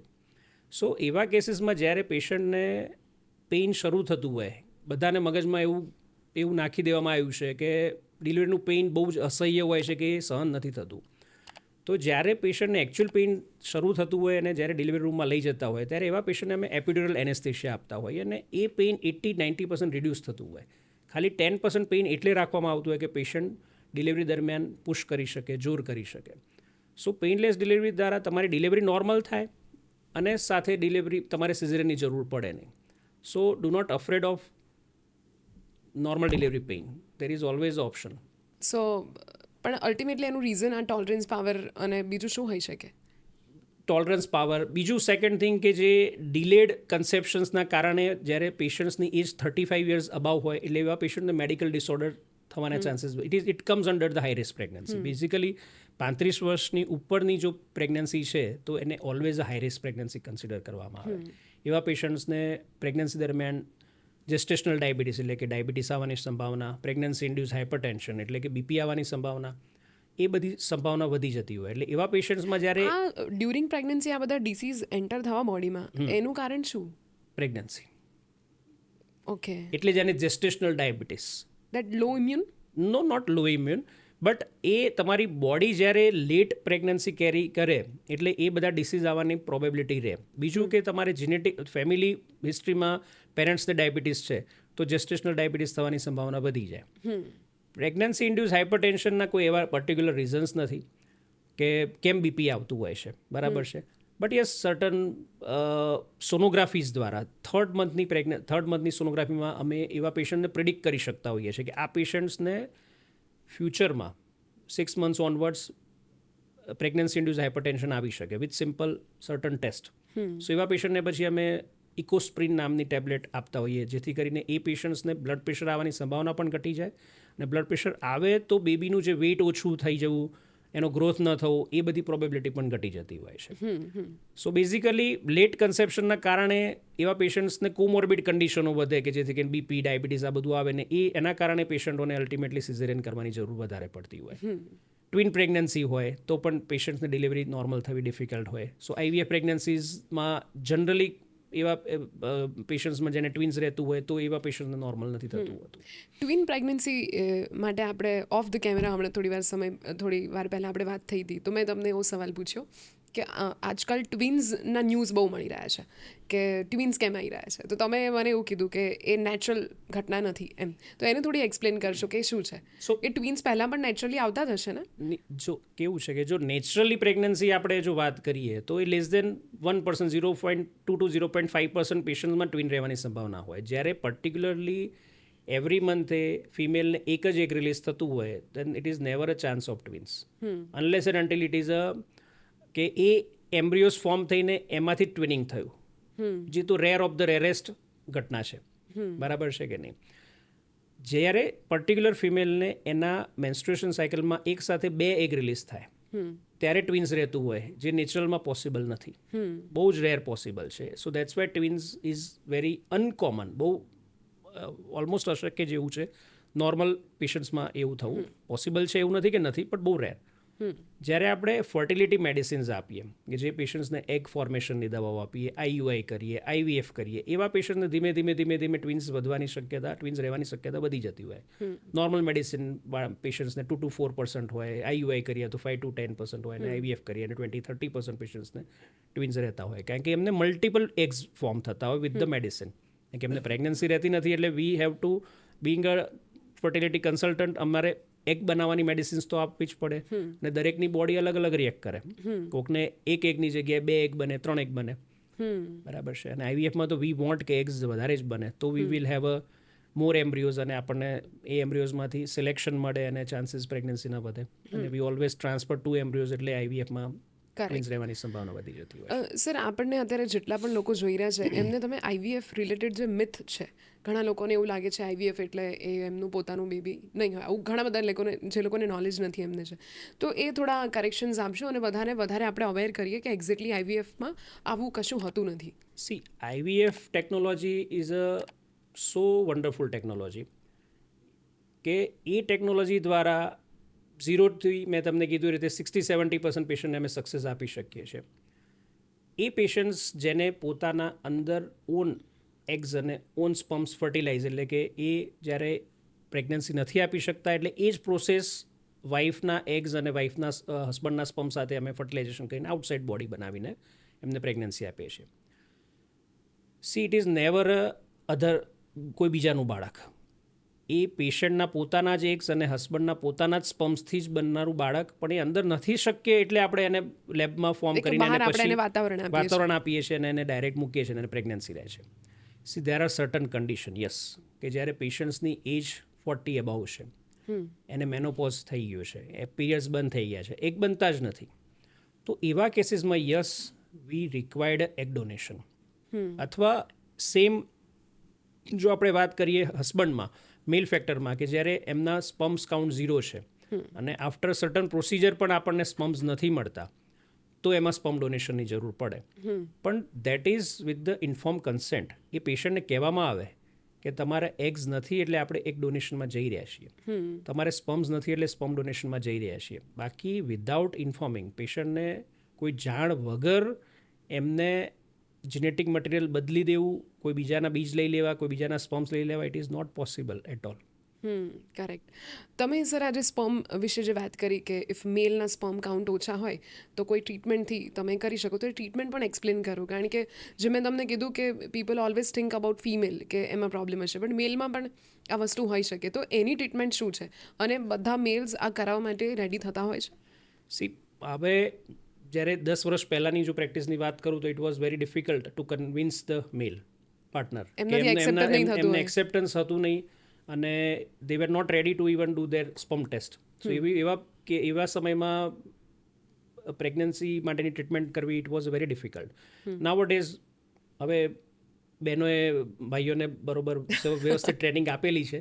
સો હવે નાઉ દે આર વેરી મોલ્ડ અને મેલેબલ છે. અને સ્પમ ટેસ્ટની જો વાત કરીએ તો નોર્મલ જો આપણે ગાઈડલાઇન્સ પ્રમાણે ગણીએ તો 15 મિલિયન આપણે સ્પમ કાઉન્ટ્સ હોવા જોઈએ. અને જો એની મોટિલિટી એટલે કે ગતિશીલતા, જે વજાઇનાથી ટ્યુબ સુધી પહોંચવા માટે એની મોટિલિટી જોઈએ તો એ 40% અરાઉન્ડ હોવી જોઈએ. Whenever it is low, so with the certain, જ્યારે 10 to 15 મિલિયનની વચ્ચે હોય, 20-30% મોટિલિટી હોય, તો with certain test, certain sonography દ્વારા આપણે જાણી શકીએ કે આનું રીઝન શું છે, અને એના અકોર્ડિંગલી આપણે મેડિસિન્સ આપીએ તો ઇટ કેન કરેક્ટ. સોનોગ્રાફી થતી હોય એમાં વેરિકોસિલ નામની કન્ડિશન્સ હોય છે, જેમાં આપણે એનું પ્લાઇકેશનનું ઓપરેશન કરીએ તો એમાં સ્પમ કાઉન્ટ્સ વધતા હોય છે. હવે જો વાત કરીએ આપણે 0 કાઉન્ટની, જેને આપણે એઝોસ્પર્મિયા કહીએ છીએ, અને મેજોરિટી કેસીસમાં એવા પેશન્ટોને એવું થઈ ગયું કે હવે આપણે કાઉન્ટ છે જ નહીં એટલે આપણને પ્રેગ્નન્સી રહેવાની જ નથી, એટલે either they go for a donor sperms અથવા પછી એ લોકો પ્રેગ્નન્સી રાખવા માટેનો વિચાર જ છોડી દેતા હોય છે. સો ન્યુઅર ટેકનોલોજીની જો વાત કરીએ તો આપણે ટીસા અને માઇક્રો ટીસા, સો બંનેમાંથી અત્યારે આપણે જે વાત કરી રહ્યા છે કે જે 0%, યસ 0%, તો એ પણ એના માટે પણ ટેકનોલોજી આવી ગઈ છે જેનાથી we can create. Yes not create, but કેવું છે કે નોર્મલ સ્પમ્સની જો વાત કરીએ તો દરેક પુરુષોમાં સ્પમ્સનું પ્રોડક્શન થતું હોય ટેસ્ટિસમાં. પેશાબનો જે પોર્શન છે ને નીચે જે 2 ગોળીનો ભાગ છે, જે ગોળીના ભાગમાં જ સ્પમ્સ બનતા હોય અને શુક્રવાહિની દ્વારા એ સ્પમ્સ વીર્યમાં આપણે જોતા હોઈએ સિમેનમાં કે એ સ્પમ્સ પ્રેઝન્ટ છે કે નહીં. જ્યારે શુક્રવાહિની એબસન્ટ હોય અથવા એ બ્લોકેજ હોય તો પ્રોડક્શન તો થતું હોય પણ એ રિપોર્ટમાં આવે 0. સો એવા કેસીસમાં પછી આપણે ટીસા એટલે કે એક સિમ્પલ નીડલ દ્વારા એસ્પિરેટ કરીને આપણે એ ટિશ્યુ જોઈએ તો એમાં સ્પમ્સ આવે. એમાં પણ નથી આવતા તો આવે માઇક્રો ટીસા. માઇક્રોસ્કોપ અંડર આપણે ટેસ્ટિસને ઓપન કરીને એની જે ટ્યુબ્યુલ્સ હોય, જે અલગ અલગ આખા ટેસ્ટિસને ઇવેલ્યુએટ કરીને એની ટ્યુબ્યુલ્સમાંથી આપણે ચેક કરીએ તો 50 to 70% કેસીસમાં we can find out the sperms, અને પેશન્ટને પોતાના જ સ્પમ્સથી IVF દ્વારા પ્રેગ્નન્સી રહી શકે છે. આમાં કેસીસ પણ રેર હોય કે વધી રહ્યા છે? તમે આવું રિસન્ટલી કોઈ આવું કર્યું હોય ટ્રીટમેન્ટ તો please share that experience. Every month we are doing 8 to 10 patients they are going through this procedure. So it is not એવું નથી કે આ અનકોમન છે, ધીસ ઇઝ વેરી કોમન. ખાલી હું મારા જે વ્યુઅર્સને કહીશ કે જ્યારે તમને સ્પમ કાઉન્ટ 0 હોય તો ગભરાવો નહીં. Go to your fertility consultant અને તમને પ્રોપર ગાઈડન્સ દ્વારા અને પ્રોપર ટ્રીટમેન્ટ દ્વારા પોતાના સ્પમ્સ ફાઇન્ડ આઉટ કરીને પ્રેગ્નન્સી શક્ય છે. એવા 20% જ કેસીસ છે, 30% જ કેસીસ છે જેમાં સ્પમ્સ ન મળે તો જ ડોનર સ્પમ્સની જરૂર પડતી હોય છે. સો જો સરોગસીની વાત કરીએ સો એવા કેસીસમાં કયા કેસીસમાં સરોગસી પહેલાં તો એડવાઇઝેબલ છે કે જે પેશન્ટ્સને મલ્ટિપલ IVF ફેલિયર્સ થયા છે, જે કે રૂલ આઉટ કર્યું, બધું જ થયું, પણ છતાંય પેશન્ટ્સને પ્રેગ્નન્સી નથી રહેતી. જે પેશન્ટને એવા ડિસીઝીસ છે કે ક્રોનિક કિડની ડિસીઝ છે, અથવા ટ્રાન્સપ્લાન્ટવાળા પેશન્ટ છે, લીવર ટ્રાન્સપ્લાન્ટ થયું, રિનલ ટ્રાન્સપ્લાન્ટ થયું, અથવા એવા પણ પેશન્ટ્સ હોય કે જેને યુટ્રસ જ નથી. ઓકે, યસ, કે જે એવા પણ પેશન્ટ છે કે જેને કુદરતી રીતે ગર્ભાશય જ શરીરમાં નથી, તો એવા પેશન્ટ્સ જોડે કોઈ બીજો ઓપ્શન જ નથી. તો એવા પેશન્ટ્સને ઓવરીઝ છે તો ગર્ભાશય ના હોય તો પીરિયડ્સ પણ ના આવતા, પીરિયડ્સ પણ ના આવે એ પેશન્ટ્સને. સો એવા પેશન્ટ્સમાં પછી અમે એમના પોતાના એગ્સ અને હસબન્ડના સ્પમ્સને ફર્ટિલાઇઝ કરીને જે ગર્ભ બને એ ગર્ભ અમે સરોગેટ મધરમાં મૂકતા હોઈએ. હવે સરોગસીની પ્રોસિજર પહેલાં બહુ ઇઝી હતી, પણ now it is tough but it is good. So કારણ કે અત્યારે જે કયા ટર્મ્સ એન્ડ કન્ડિશન છે એના માટે ટર્મ્સ ઇન્ડિયામાં? કન્ડિશન્સમાં જે અત્યારે હાલ છે કે જ્યારે પણ પેશન્ટ્સને રિયલી સરોગેટની જરૂર હોય એટલે ફર્ટિલિટી કન્સલ્ટન્ટ એમને લખીને એક તો આપે કે આ પેશન્ટ્સને સરોગસીની એડવાઇસ છે, સરોગસીની જરૂર છે. બીજું, સરોગેટ મધર પહેલાં કમર્શિયલી અવેલેબલ હતા, એમને ફાઇનાન્શિયલ બેનિફિટ આપવામાં આવતો હતો. That has stop by the government and it is good thing. So surrogate mother જે છે એ અત્યારે કપલને પોતાને જ લાવવી પડે. That can be their family member, friend, distant relative, anyone. એની એ જ ક્રાઇટેરિયા છે કે 25 to 35 યર્સના જ ફિમેલ હોય કે who can become a surrogate અને જેને ઓલરેડી પ્રીવિયસ એક કિડ હોય. એ સરોગેટ મધર જ્યારે અમારી પાસે લાવે, અમે એમનું સ્ક્રીનિંગ કરીએ, બ્લડ ટેસ્ટ કરીએ, સોનોગ્રાફી કરીએ, બધું જ સરસ હોય. બંને પેશન્ટની અને સરોગેટની ફાઇલ ગવર્મેન્ટ ઓથોરિટીઝ બનેલી છે, એ ઓથોરિટીઝ પાસે જાય, એ લોકો ઇવેલ્યુએટ કરે. How we do in a renal transplant. જ્યારે કિડની ટ્રાન્સપ્લાન્ટ થાય, કોઈ પણ ટ્રાન્સપ્લાન્ટ થાય તો it is a same procedure. Same procedure હવે સરોગેટમાં આવી ગઈ છે. અને જ્યારે ગવર્મેન્ટ એપ્રૂવ કરે અને પછી જ આપણે એને સરોગસી માટે એ પેશન્ટ્સને લઈ શકતા હોઈએ. કરેક્ટ. સો અત્યારે સ્પેશિયલી જ્યારે અમદાવાદમાં તમારા આટલા સેન્ટર્સ છે તો આ રિક્વાયરમેન્ટ તમે રિસન્ટલી કોઈ આવો કેસ હેન્ડલ કર્યો હોય તો પ્લીઝ શેર ઇટ. સરોગસી અમે રૂટીનલી કરતા જોઈએ છીએ. ધ ઓનલી અત્યારે જે પ્રોબ્લેમ થઈ રહ્યો છે to find out the surrogate mother. ઇન્ડિયામાં આઈવીએફ ટ્રીટમેન્ટ પણ કોઈને કરવી હોય તો they don't want to reveal to anyone.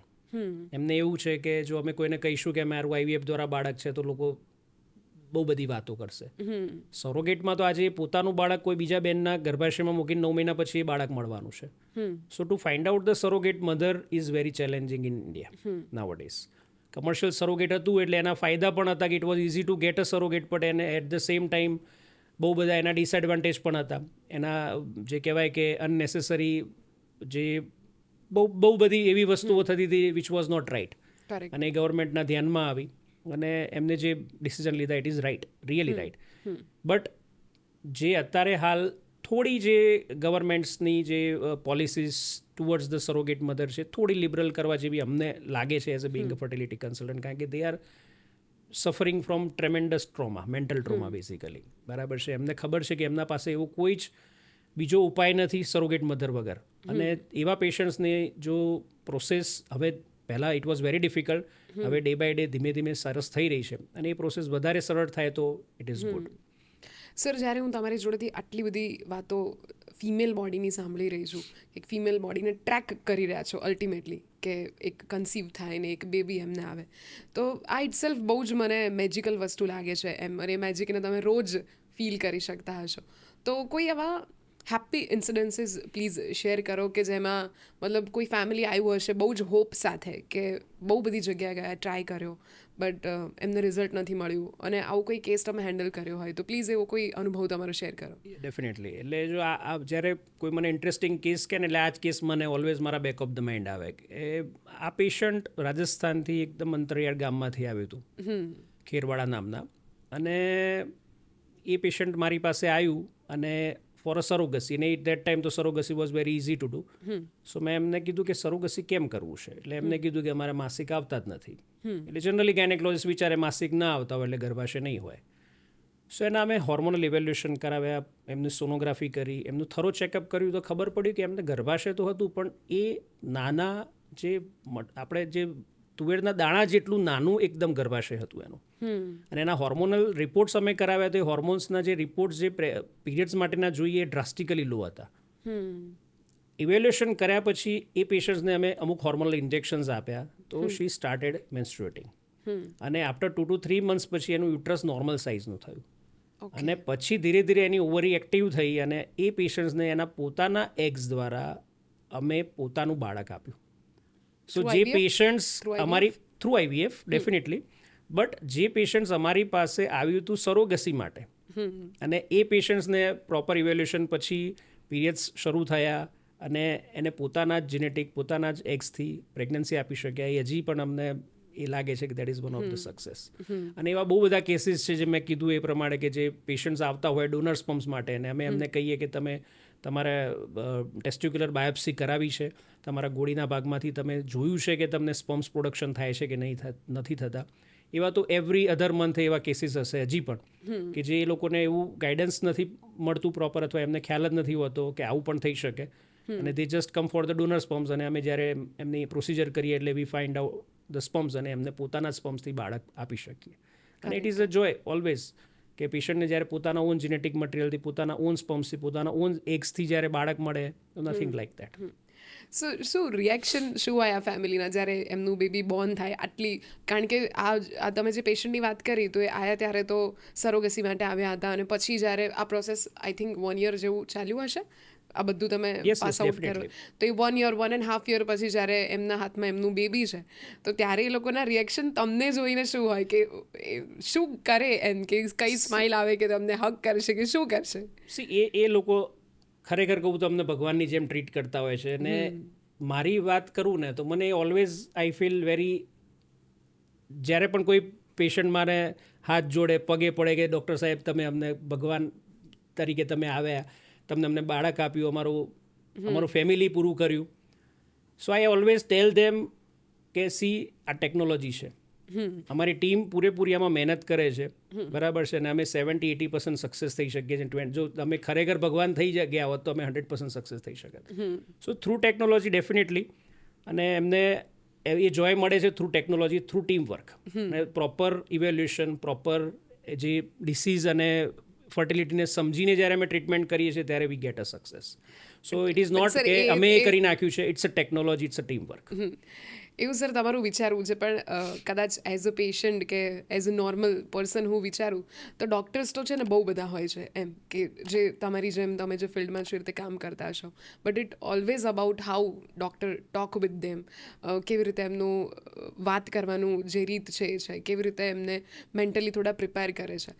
તો આ જે પણ બ્લેસિંગ્સ છે એના હશે કે ટેકનોલોજીએ તો જે કરવાનું હતું એ કર્યું જ, પણ એક તમે જે રીતે વાત કરીને તમે જે એક હોપ આપી અને finally now they have there baby. તો તમે આવા કેસીસ પણ હેન્ડલ કર્યા હશે કે જેમાં આટલા બધા ફેલર પછી તમારી પાસે આવે તો ફિઝિકલી તો જે પ્રોબ્લેમ છે એ છે જ, પણ મેન્ટલી પણ એ ડિપ્રેશન જે આનું હોય એ હશે એમના મગજમાં, અને એના લીધે પણ કન્સીવ નહીં થતું હોય. તો આવા કેસમાં આપણે કેવી રીતે ટ્રીટમેન્ટ આપીએ છીએ? સી જ્યારે મેં મારી પ્રેક્ટિસની શરૂઆત કરી, મારા ફાધર પણ ગાયનેકોલોજિસ્ટ છે, હું 5 વર્ષ એમની સાથે જ હતો અને વી આર પ્રેક્ટિસિંગ ટુગેધર, ને પછી હું અમદાવાદ અહીંયા શિફ્ટ થયો. એટલે બહુ બધા કહે કે તમારા ફાધર જોડે તમે શું શીખ્યા? સો એક ઇમ્પોર્ટન્ટ વસ્તુ કહું ને તો મારા ફાધર જોડે જે ઇમ્પોર્ટન્ટ વસ્તુ શીખ્યો એક ઓનેસ્ટી, જે પણ હોય પેશન્ટને કહેવાનું, ને સેકન્ડ થિંગ પેશન્ટને સાંભળવાનું. Listening is very important.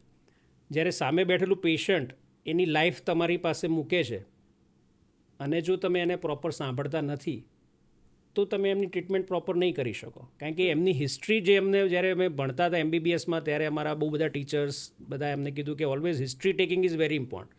જ્યારે પેશન્ટ જે વસ્તુ કહેતા હોય એમાં જ તમારું ડાયગ્નોસિસ થઈને પ્રોપર ટ્રીટમેન્ટ તમે કરી શકતા હોય. સો અને ઇન્ફર્ટિલિટી પેશન્ટ આર વેરી, આપણે ઇન્ડિયા લેવલે they are into tremendous stress. આજે અને સ્પેસિફિકલી જો આપણે ફિમેલની વાત કરીએ તો ઓલવેઝ એમને ટાર્ગેટ વધારે થતું હોય છે કે ફિમેલ પ્રેગ્નન્સી નથી રહેતી એમ, અને એમને જ બહુ બધા ફેસ ચેલેન્જીસ કરવા પડતા હોય છે. અને બિંગ અ ડૉક્ટર જો અમે એમને એ મેન્ટલ હેલ્થની પણ જો વાત ના કરીએ અને એમને જો મેન્ટલ સપોર્ટ ના આપીએ અને એમને જે કહેવા માગીએ જો સાંભળીએ નહીં ને જસ્ટ હા ટ્રીટમેન્ટ કરી નાખો, આમ કરી દો, તેમ કરી દો, વી નો કે આના 60-70%, પણ વી નેવર સે ટેમ કે ભાઈ ધીસ ઇઝ કે not possible kind of thing. We always encourage them you do this. Majority કેસીસમાં સક્સેસ મળતો જ હોય છે, અને એવા 5-10% જ પેશન્ટ્સ છે કે આફ્ટર 3 ટ્રાયલ્સ પછી પણ જો એમને કન્સીવ ના થાય. સો બુકમાં જે લખ્યું હોય એ બધું જ તમે એ લેવલનું જો આજે પેશન્ટ્સને કહેવાનું શરૂ કરો તો પેરાસિટામોલની ગોળી પણ તમે કોઈને ના આપી શકો, એનાથી પણ લીવર ફેલિયર થઈ શકે. So it is not possible. So always compassionate with your patient અને listen to them. So that is our policy. એટલે મધરહુડમાં અમારી ડૉક્ટર્સની સ્ટ્રિક્ટ પોલિસી છે, જે પેશન્ટ કહે એ સાચું.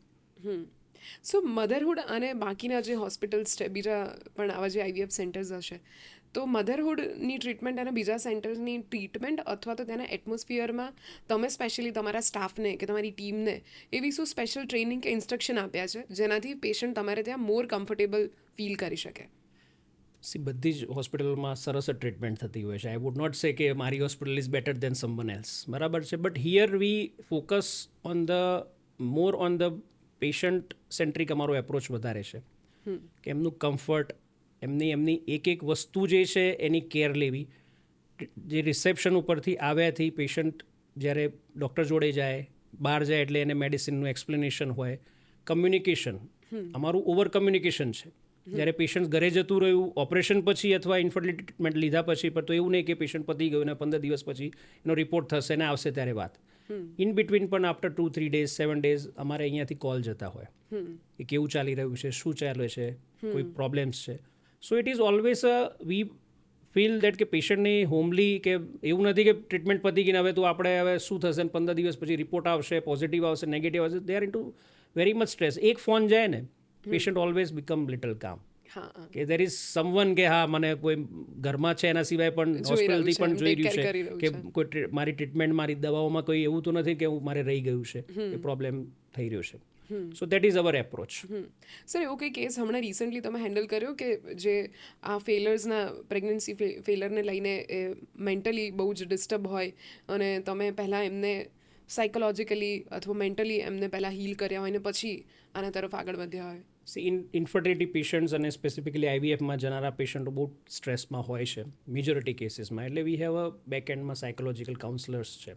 So when ever V feel અને વી ઓલવેઝ ટેલ ધેમ, મીટ ધેમ, અને એ લોકો એમની હિસ્ટ્રી લે અને જો એમને લાગે તો with the normal counselling, yoga, meditations એમનું સ્ટ્રેસ ઓછો થાય ને then we go further for the treatment part. Correct. Motherhood આની સાથે સાથે ઘણા બધા વિસ્તારમાં કેમ્પ પણ કરી રહ્યા છે, એના વિશે પણ થોડી માહિતી શેર કરશો? આજે હવે કેમ્પ શબ્દ છે ને થોડો પેલો એ થઈ ગયો છે, બરાબર છે. એટલે અવેરનેસ પ્રોગ્રામ્સ પ્રોગ્રામ આપણે વાત કરીએ.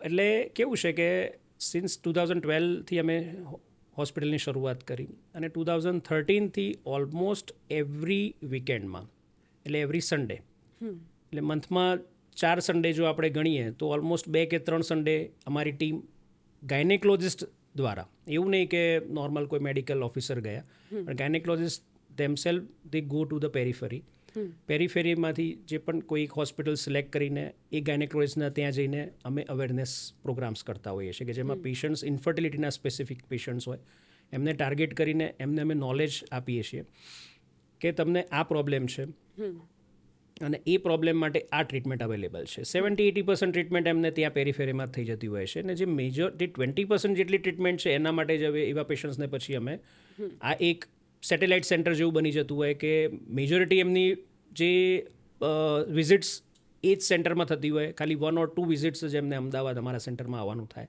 જેથી કરીને કારણ કે ફર્ટિલિટી ટ્રીટમેન્ટમાં એમની વિઝિટ્સ વધારે હોય, ઇન્જેક્શન્સ હોય, સો એ ડેઇલી એમને અમદાવાદ આવવું અથવા અમદાવાદ શિફ્ટ કરીને ટ્રીટમેન્ટ કરવી, it is a costly for them. Correct. So એ અવેરનેસ પ્રોગ્રામ્સ અમે સિન્સ 2013થી કરી રહ્યા છીએ. Still it is going on through our motherhood foundation. Super. Motherhood foundation IVF કરી રહ્યું છે, ગાયનેકોલોજિસ્ટ તરીકે તમે ઓલરેડી કામ કરી રહ્યા છો, પણ બીજી કઈ ફેસિલિટીઝ અથવા તો બીજી કઈ ટ્રીટમેન્ટ્સ આપણે કરીએ છીએ?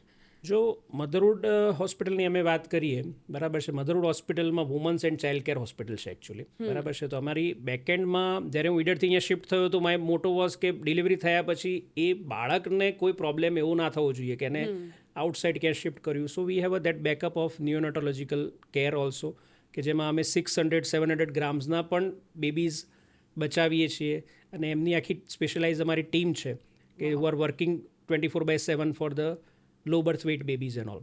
સો ચાઇલ્ડ કેરની પણ બધી જ ટ્રીટમેન્ટ અમારા ત્યાં થાય છે. ન્યુનેટોલોજી પાર્ટ થઈ ગયું, પીડિયાટ્રિક પાર્ટ થઈ ગયું, પીડિયાટ્રિક ઓપરેશન્સ થયા. અને જો ગાયનેકોલોજી પોઈન્ટની વાત કરીએ so we have advance laparoscopic centre. So જે જટિલ ઓપરેશન્સ હોય કે જેમ કે ગર્ભાશયના કેન્સર છે એની અમારી આખી ઓન્કોની ગાયનેક ઓન્કોની ટીમ છે અમારી. સાથે એન્ડોમેટ્રિયોસિસ જે પેઇનફુલ કન્ડિશન્સ હોય છે કે જેમાં ઓવરીઝ સિવાય જ્યારે એન્ડોમેટ્રિયોસિસ બોવેલ્સ એટલે કે આંતરડામાં કે પેશાબની થેલીમાં કે કિડની, યુરેટર એ બધી જગ્યાએ જ્યારે ફેલાતો હોય ત્યારે મલ્ટીસેન્ટ્રિક એપ્રોચ કરવો પડે. એમાં ટીમ જોઈએ આખી, યુરોસર્જન છે, ગેસ્ટ્રોસર્જન છે, ગાયનેકોલોજીસ્ટ મળીને ઓપરેશન કરતા હોય જેથી કરીને પેશન્ટને કમ્પ્લીટલી ડિસીઝ ફ્રી થાય. It's a very painful conditions. So એ અમે 4K 3D રૂબીના કાર્લસ્ટોઝની જર્મન સિસ્ટમ છે which is a first installation in Ahmedabad, અને એ we are doing that kind of advance laparoscopic surgeries in our centre. Newer ટેકનોલોજીની જો વાત કરીએ તો recently we have started the microwave ablation procedure which is done with the help of the laparoscopy as well as sonography. એટલે બંનેના combine approach સાથે લેપ્રોસ્કોપિકલી અને sonography દ્વારા જે બહેનોને યુટ્રસની અંદર યુટ્રસમાં જેમ કે આપણે સાંભળ્યું હોય કે ગર્ભાશયમાં સોજો છે અને એ સોજાના કારણે એમને પેઇન થઈ રહ્યું છે, પેઇનના કારણે એમને કાં તો ઇન્ફર્ટિલિટીના પ્રોબ્લેમ્સ હોય કાં તો હિસ્ટેક્ટોમી કરવું પડે ને એમને યુટ્રસ નથી કાઢવું અથવા બાળક જોઈએ છે. તો એવા પેશન્ટ્સમાં જ્યારે અમે વિધાઉટ રિમૂવિંગ યુટ્રસ અથવા without removing the chunk of the uterus, કારણ કે જ્યારે યુટ્રસમાં સોજો હોય એટલે અમારે હાફ યુટ્રસને કટ કરવું પડે અને સૂચર કરવું પડે. સો ધીસ ન્યુઅર ટેકનોલોજી જેને માઇક્રોવેવ એબ્લેશન કહીએ છીએ એના દ્વારા અમે સિમ્પલ એક એન્ટીના હોય અને એ એન્ટીનાને લેપ્રોસ્કોપી અને સોનોગ્રાફીના ગાઈડન્સ દ્વારા એ પર્ટિક્યુલર ડિસીઝમાં અમે માઇક્રોવેવ જ્યારે ઇન્ફિલ્ટ્રેટ કરીએ એટલે એ ડિસીઝ જે છે એ શ્રિંક થઈ જતો હોય અને over the time 2 to 4 મંથ્સમાં 80-90% A disease જે ક્યોર થઈ જતું હોય છે, પેશન્ટને પેઇન જતું રહેતું હોય છે, ઇન્ફર્ટિલિટીના પેશન્ટ્સને પ્રેગ્નન્સી રહી શકે છે નેચરલી. અને થર્ડ થિંગ કે જે પેશન્ટ્સને યુટ્રસ નથી કાઢવું તો એવા પેશન્ટ્સને આ ટેકનોલોજી દ્વારા so this technology is blessing for them. અને આ ટેકનોલોજી નથી ત્યારે મે બી નહીં પોસિબલ હોય ને એ ક્યોર કરવું. સો એવા પેશન્ટ્સમાં પછી વી have to go for a little, મેં કીધું એ રીતે કે કાં તો અમારે હાફ યુટ્રસ રિમૂવ કરવું પડે, કાં તો જે પેશન્ટ્સને 40sની એજમાં છે ને પેઇન થઈ રહ્યું છે તો વી have two remove the uterus, entire uterus. જેને પ્રેગ્નન્સી નથી તો અમારે જેટલો ચંક ડિસીઝવાળો છે તો એને શેવ ઓફ કરીને વી હેવ ટુ ટેક સૂચર અને પછી એ લોકો પ્રેગ્નન્સી કન્સીવ થતા હતા. સર, હવે જેટલા પણ કપલ્સ છે જે લોકોએ નેચરલી ટ્રાય કર્યું પ્રેગ્નન્સી 3 વર્ષ 5 વર્ષ ત્યાં સુધી એમણે પ્રયત્ન કર્યો અને પછી ફાઇનલી એ લોકોએ કન્ક્લુઝન પર આવ્યા by the guidance of gynaecologist કે હવે એમને આઈવીએફ કરવાની જરૂર છે.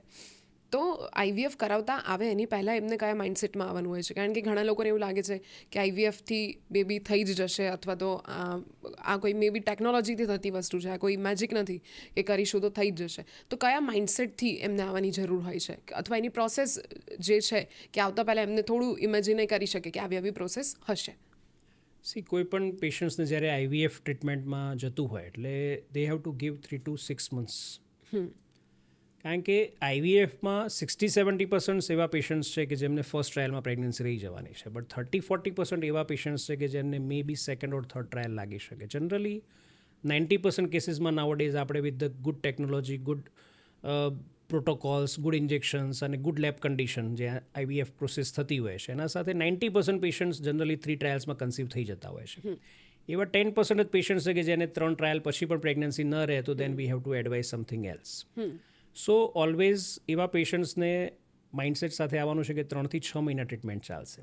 ઓકે, બરાબર છે. અને એક્સેપ્ટન્સ ઇઝ વેરી ઇમ્પોર્ટન્ટ. જ્યારે પણ ફેલિયર્સ થાય, કોઈ પણ પેશન્ટને ફેલ જ્યારે પ્રેગ્નન્સી રહેતી હોય છે અથવા એને આઈવીએફ સક્સેસ નથી થતું ત્યારે જેટલું દુઃખ પેશન્ટને હોય છે એટલું આઈવીએફ કન્સલ્ટન્ટને હોય છે. કારણ કે આજે ડૉક્ટર કોઈ પણ દિવસ એવું ઈચ્છે નહીં કે એમનું પેશન્ટ એમના જોડે રડતું આવે ટ્રીટમેન્ટ કર્યા પછી. ટ્રીટમેન્ટ પહેલાં રડતું આવે દેટ ઇઝ અન્ડરસ્ટેન્ડેબલ, બટ જ્યારે ટ્રીટમેન્ટ કર્યા પછી પણ રડતું આવે તો એ પેશન્ટ એ ડૉક્ટર માટે પણ પેઇનફુલ કન્ડિશન છે. બટ ટેકનોલોજીની પોતાની એક લિમિટેશન છે, બોડીની પોતાની એક લિમિટેશન્સ છે કે જ્યારે ગર્ભ અમે બનાવીને ગર્ભાશયમાં મૂકીએ પણ ઇમ્પ્લાન્ટેશન બોડીમાં પોતાનામાં થવાનું છે. એટલે દરેક પેશન્ટમાં એ પ્રોસેસ અલગ અલગ લેવલે અલગ અલગ રીતે થતી હોય છે. કોઈ પેશન્ટ્સમાં 1 ટ્રાયલમાં થાય, કોઈને 2 કે 3 ટ્રાયલ થતા હોય છે. સો ઓલવેઝ પ્રિપેર યોર સેલ્ફ કે 3 ટ્રાયલ્સ આઈવીએફના થઈ શકે.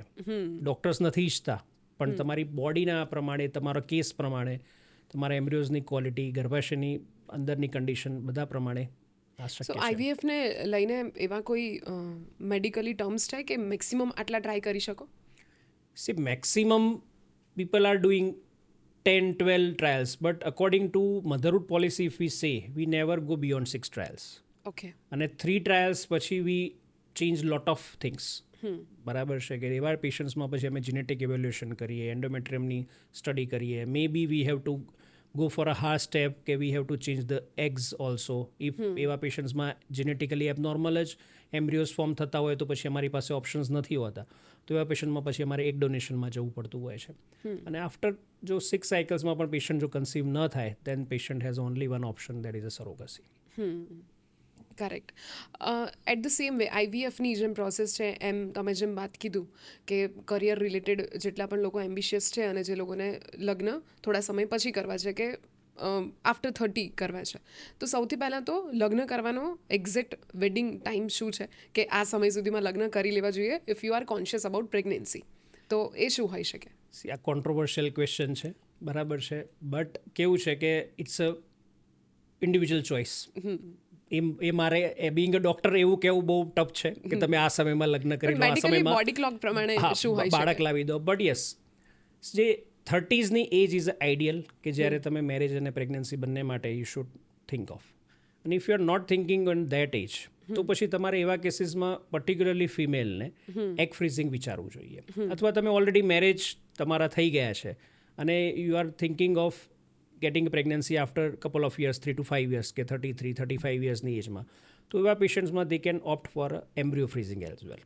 સો એગ પેશન્ટના લીધા હસબન્ડના સ્પર્મ સાથે ફર્ટિલાઇઝ કરીને જે એમ્બ્રિયોઝ ફોર્મ થાય છે, એમ્બ્રિયોઝને જ આપણે ફ્રીઝ કરીને રાખી શકીએ. ઓકે. અને આફ્ટર 35 years, 36, 38, જ્યારે પણ they are ready to conceive, અને if they don't conceive naturally, તો એમના એમ્બ્રિયોઝ અમારી પાસે હોય, they can use that embryo. અને જે પેશન્ટ્સને લેટ મેરેજ છે તો એમના એગ્સ છે નેચરલી કન્સીવ નથી થતા, દે can use there own eggs. આપણે થોડું વધારે ડિટેલમાં જોઈએ અને એગ ફ્રીઝિંગ એક્ઝેક્ટલી શું છે અને કેવી રીતે થાય? So it is a same procedure like IVF. આઈવીએફમાં આપણે એમ્બ્રિયોઝ ફોર્મ કરીએ છીએ. આમાં આપણે શું કરતા હોઈએ કે પેશન્ટને ફિમેલને ઇન્જેક્શન્સ તો ડેઇલી 8-10 days લેવાના જ છે. એગ જ્યારે મલ્ટિપલ એગ્સ ફોર્મ થાય એટલે એ એગ્સને આપણે બિફોર ઓવ્યુલેશન શરીરની બહાર લઈ લેતા હોઈએ છીએ થ્રુ ટ્રાન્સવેજનલ સોનોગ્રાફી. એ એગ ઓવરીમાંથી કલેક્ટ કરીને એ એગ્સ જે હોય એગ્સને જ આપણે ફ્રીઝ કરી દેતા હોઈએ -190 ડિગ્રીમાં લિક્વિડ નાઇટ્રોજનમાં we with the number labelling સાથે એને આપણે ફ્રીઝ કરી દેતા હોઈએ છીએ. That is their property and nobody can touch it, nobody can use it for anyone else. Okay. Egg freezing જે આ જે પ્રોસેસ છે એનું આપણે કમર્શિયલી જો વાત કરીએ તો આ તમે કીધું તો બધાને મન તો બહુ થઈ જશે કે હા કરાવી દેવું જોઈએ કે આપણે લગ્ન થોડા સમય પછી કરવા છે, but is this affordable thing?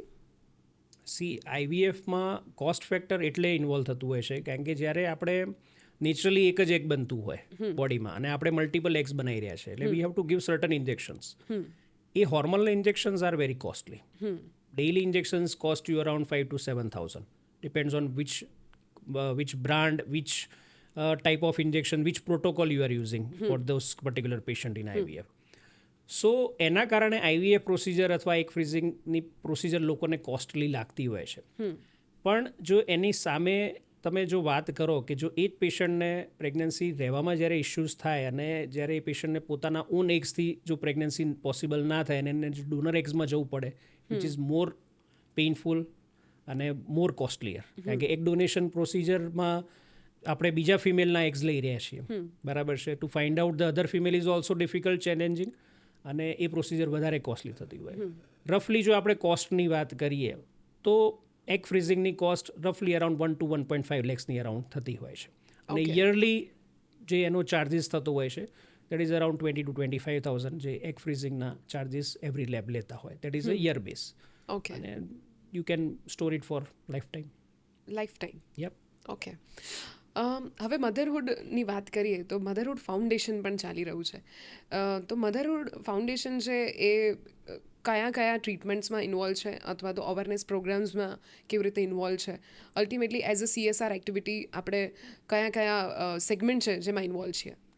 મધરહુડ ફાઉન્ડેશનનું જો બેઝની વાત કરીએ તો ફાઉન્ડેશનની શરૂઆત મારી વાઈફ ડૉક્ટર ટ્વિંકલે કરેલી હતી. અમે પહેલાં અવેરનેસ કેમ્પ કરતા હતા but that was not a part of foundation. Over the time અમને લાગ્યું કે આ એક ફાઉન્ડેશન ક્રિએટ કરીને આ બધી એક્ટિવિટીઝ કરીએ તો it has a more impact. ધીરે ધીરે મારા વાઈફે she is a MBA health care, she herself is a doctor, she is MBA health care અને she is more into the management અને she is a psychologist also. So એ mental હેલ્થના પણ awareness programs થતા હોય છે. Even આપણા જે પોલીસ ડિપાર્ટમેન્ટમાં પણ મેન્ટલ હેલ્થના પ્રોગ્રામ અમે મધરહુડ ફાઉન્ડેશન દ્વારા કરતા હોઈએ છીએ. ઇવન જે no to drug society, even narcotics department સાથે મધરહુડ ફાઉન્ડેશન એસોસિએટ છે અને નાર્કોટિક બ્યુરો સાથે, sorry not the foundation, narcotic bureau સાથે મધરહુડ ફાઉન્ડેશન એસોસિએટ છે અને એના સાથે અમે ડિફરન્ટ કોલેજીસ, સ્કૂલમાં નો ટુ ડ્રગ્સના પણ અવેરનેસ કેમ્પ્સ કરતા હોઈએ છીએ. સો તમારી હોસ્પિટલ છે મધરહુડ હોસ્પિટલ, એમાં જે પેશન્ટ્સ આવે છે એમને પણ મધરહુડ ફાઉન્ડેશન સમહાઉ સપોર્ટ કરે છે, એમના માટે પણ છે? So if patient financially affordability નથી અને એમને અફોર્ડેબિલિટી ઇસ્યુ છે for this little costlier treatment of IVF, so through foundations અમે એવા પેશન્ટ્સના પેપર્સ અને બધું જોઈને, બેકગ્રાઉન્ડ્સ જોઈને અને એમને ફાઉન્ડેશન થ્રુ અમે સપોર્ટ અને હેલ્પ કરતા હોઈએ છીએ. Very good. હવે મધરહુડ હોસ્પિટલમાં આપણે ટેકનોલોજીની વાત કરીએ તો લેટેસ્ટ ટેકનોલોજીસ અત્યારે આપણી પાસે કઈ છે?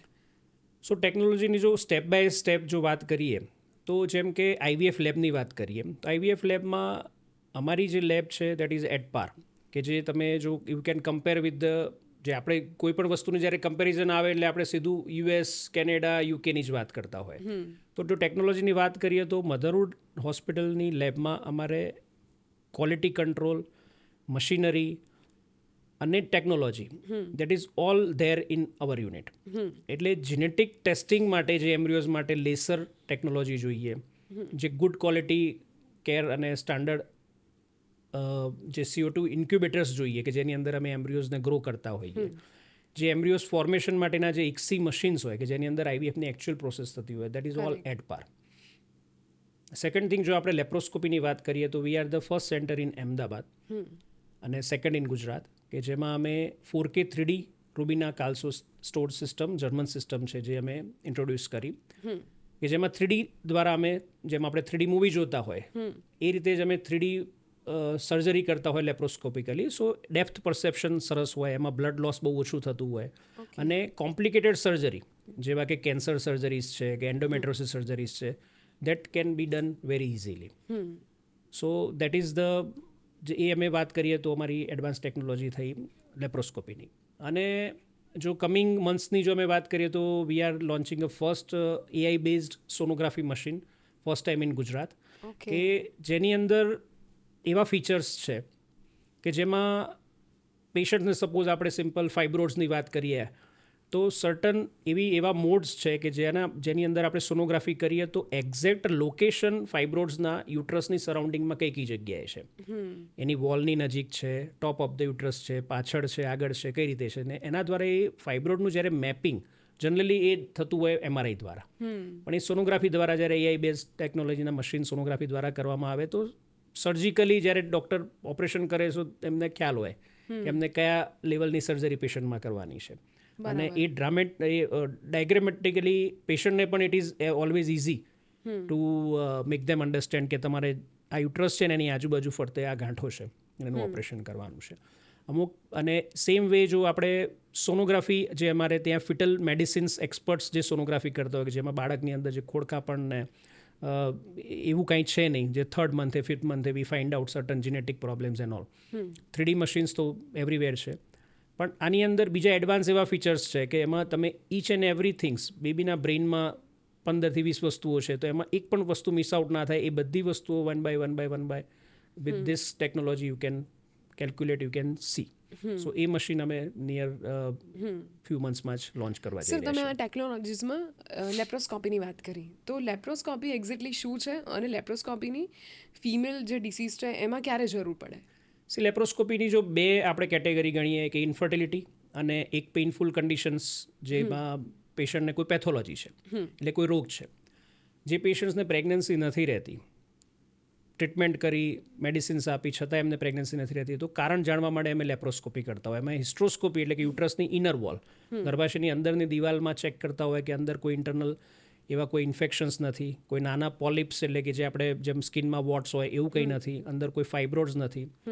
લેપ્રોસ્કોપી કરીને અમે જોતા હોય કે એમની ટ્યુબ્સ ઓપન છે કે નહીં, અંદર કોઈ સરાઉન્ડિંગમાં એન્ડોમેટ્રોસિસ, PCOD કે એવા કોઈ ડિસીઝ નથી, ઓવરીઝમાં કોઈ ગાંઠ નથી. સેકન્ડ, આ વાત થઈ ઇન્ફર્ટિલિટીની.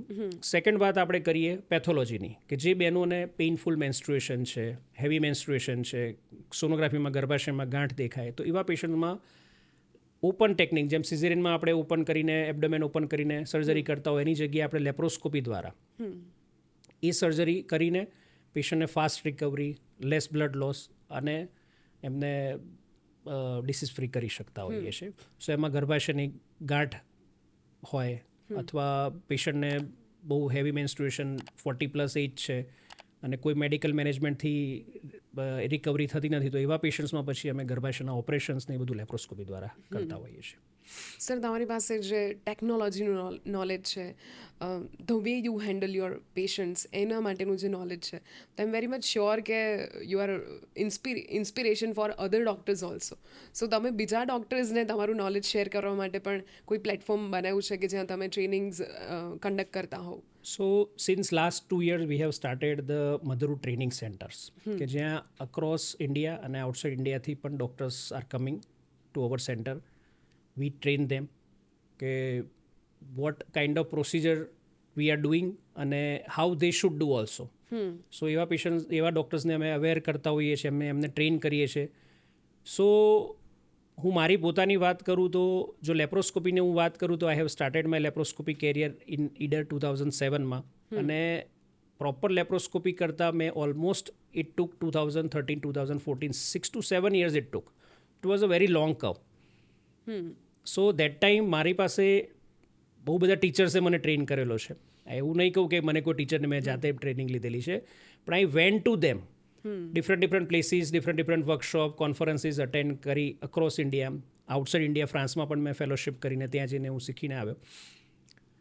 અત્યારે અમે એ ડૉક્ટર્સને લેસ ટાઈમમાં વી મેક ધેમ કે આઈડિયલ સર્જરી કઈ રીતે કરવી, આઈડિયલ ફર્ટિલિટી પેશન્ટ્સને કઈ રીતે જોવા, કઈ રીતે એમની ટ્રીટમેન્ટ કરવી, કઈ રીતે પ્રોટોકોલ્સ કરવા, કઈ રીતે ઓવરઓલ પ્રોસિજર્સ કરવી, સોનોગ્રાફી છે, લેપ્રોસ્કોપી થઈ ગઈ, ઇન્ફર્ટિલિટી થઈ ગઈ, આઈવીએફ થઈ ગયું, જેથી કરીને ultimately it impact to the society.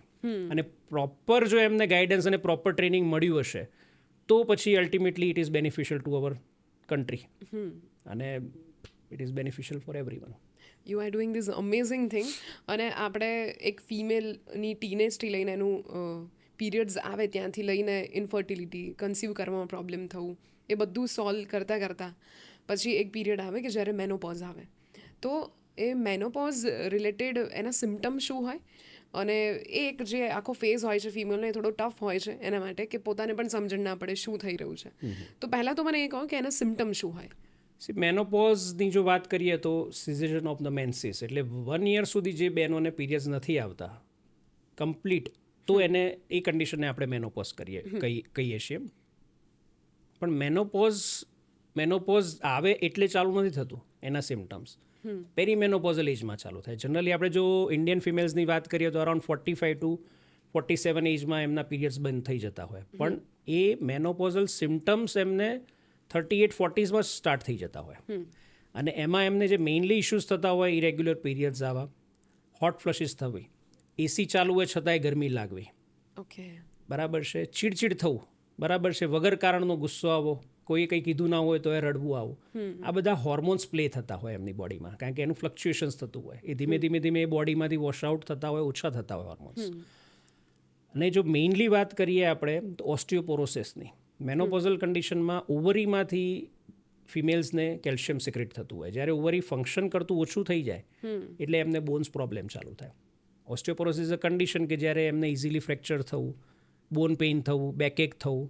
So in those patient has to, બહેનોએ પોતાની બોડીને they have to listen their body કે એ શું કહે છે. આવા સિમ્ટમ્સ હોય તો go to expert with the simple diet, exercise and simple supplements. Calcium છે અને નેચરલ હોર્મોન્સ આવતા હોય જેને આપણે ફાઇટોઇસ્ટ્રોજન્સ કહેતા હોય, આઇસોફ્લેવિન્સ એન્ડ ઓલ, એ મેડિકેશન્સથી એ હોટ ફ્લશીસ અને આ બધા પ્રોબ્લેમ્સથી ઓવરકમ કરી શકતા હોય છે. અને જ્યારે અને ઓવર ધ ટાઈમ ધીરે ધીરે પછી જેમ જેમ પેશન્ટ્સ નિયર ટુ મેનોપોઝ આવે, કમ્પ્લીટ પીરિયડ્સ બંધ થઈ જાય અને 50-60ની એજમાં જાય ત્યારે કમ્પ્લીટલી વોશઆઉટ થઈ ગયા પછી અમુક સેક્સ્યુઅલ હોર્મોન્સ પણ ઓછા થઈ જાય, એમને ફિઝિકલ રિલેશન રાખવાની પણ ઈચ્છા ન થતી હોય, બરાબર છે. So these are all not normal, બરાબર ને. When they go to the consultant, they advise them what to do અને they understand this thing better. Menopause early પણ આવી જતું હોય? Yes, definitely. એ પેશન્ટ્સને અમે પ્રીમેચ્યોર ઓવેરિયન ફેલિયર્સ કહીએ કે જે પેશન્ટ્સને બિફોર 40 years જેને પીરિયડ્સ બંધ થઈ જતા હોય, તો એવા કેસીસમાં આપણે પ્રીમેચ્યોર મેનોપોઝ કહી શકીએ. It is possible. But very rare but it is okay, એટલે અત્યારે એટલું બધું પણ નોર્મલ નથી, No, no, બહુ no. રેરલી થતું હોય રેરલી છે. થતું હોય છે યસ યસ ઓકે, અને મેનોપોઝની જો આપણે વાત કરીએ તો એક ઇમ્પોર્ટન્ટ વસ્તુ એ છે કે જે બહેનોને જે ફિમેલ્સને 1 યર સુધી પીરિયડ નથી આવ્યા મેનોપોઝ આપણે એને કહીએ છીએ સપોઝ 1 યર પછી 2 યર 3 યર્સે એમને થોડું પણ સ્પોટિંગ આવ્યું બ્લીડિંગ આવ્યું so it is alarming condition okay, then don't wait કે હા ચલો આ તો થોડું આ વિશે બંધ થઈ જશે always go to your gynaecologist and check okay, ઘણી વખતે યુટ્રસની અંદર કેન્સર હોવાની સંભાવના હોઈ શકે ગર્ભાશયના મુખની કેન્સર હોવાની સંભાવના હોઈ શકે સો એવા પેશન્ટ્સને જ્યારે પીરિયડ્સ કમ્પ્લીટ બંધ થઈ જાય મેનોપોઝ આવી ગયો છે અને બ્લીડિંગ આવે છે તો always go to your doctors and check your self તમે ગર્ભાશયના કેન્સરની વાત કરી તો આ કેન્સર થવાના કોઝિસ આપણને ખબર પડી શક્યા છે કે આ શેના લીધે થતા હોય? સી કેવું છે કે દેર આર ડિફરન્ટ કેન્સર્સના આપણે બ્રેસ્ટ કેન્સર પણ જોઈ રહ્યા છે કે એટલું બધું એવિડન્ટ થઈ રહ્યા છે next month we are seeing કે some celebrity has a breast cancer right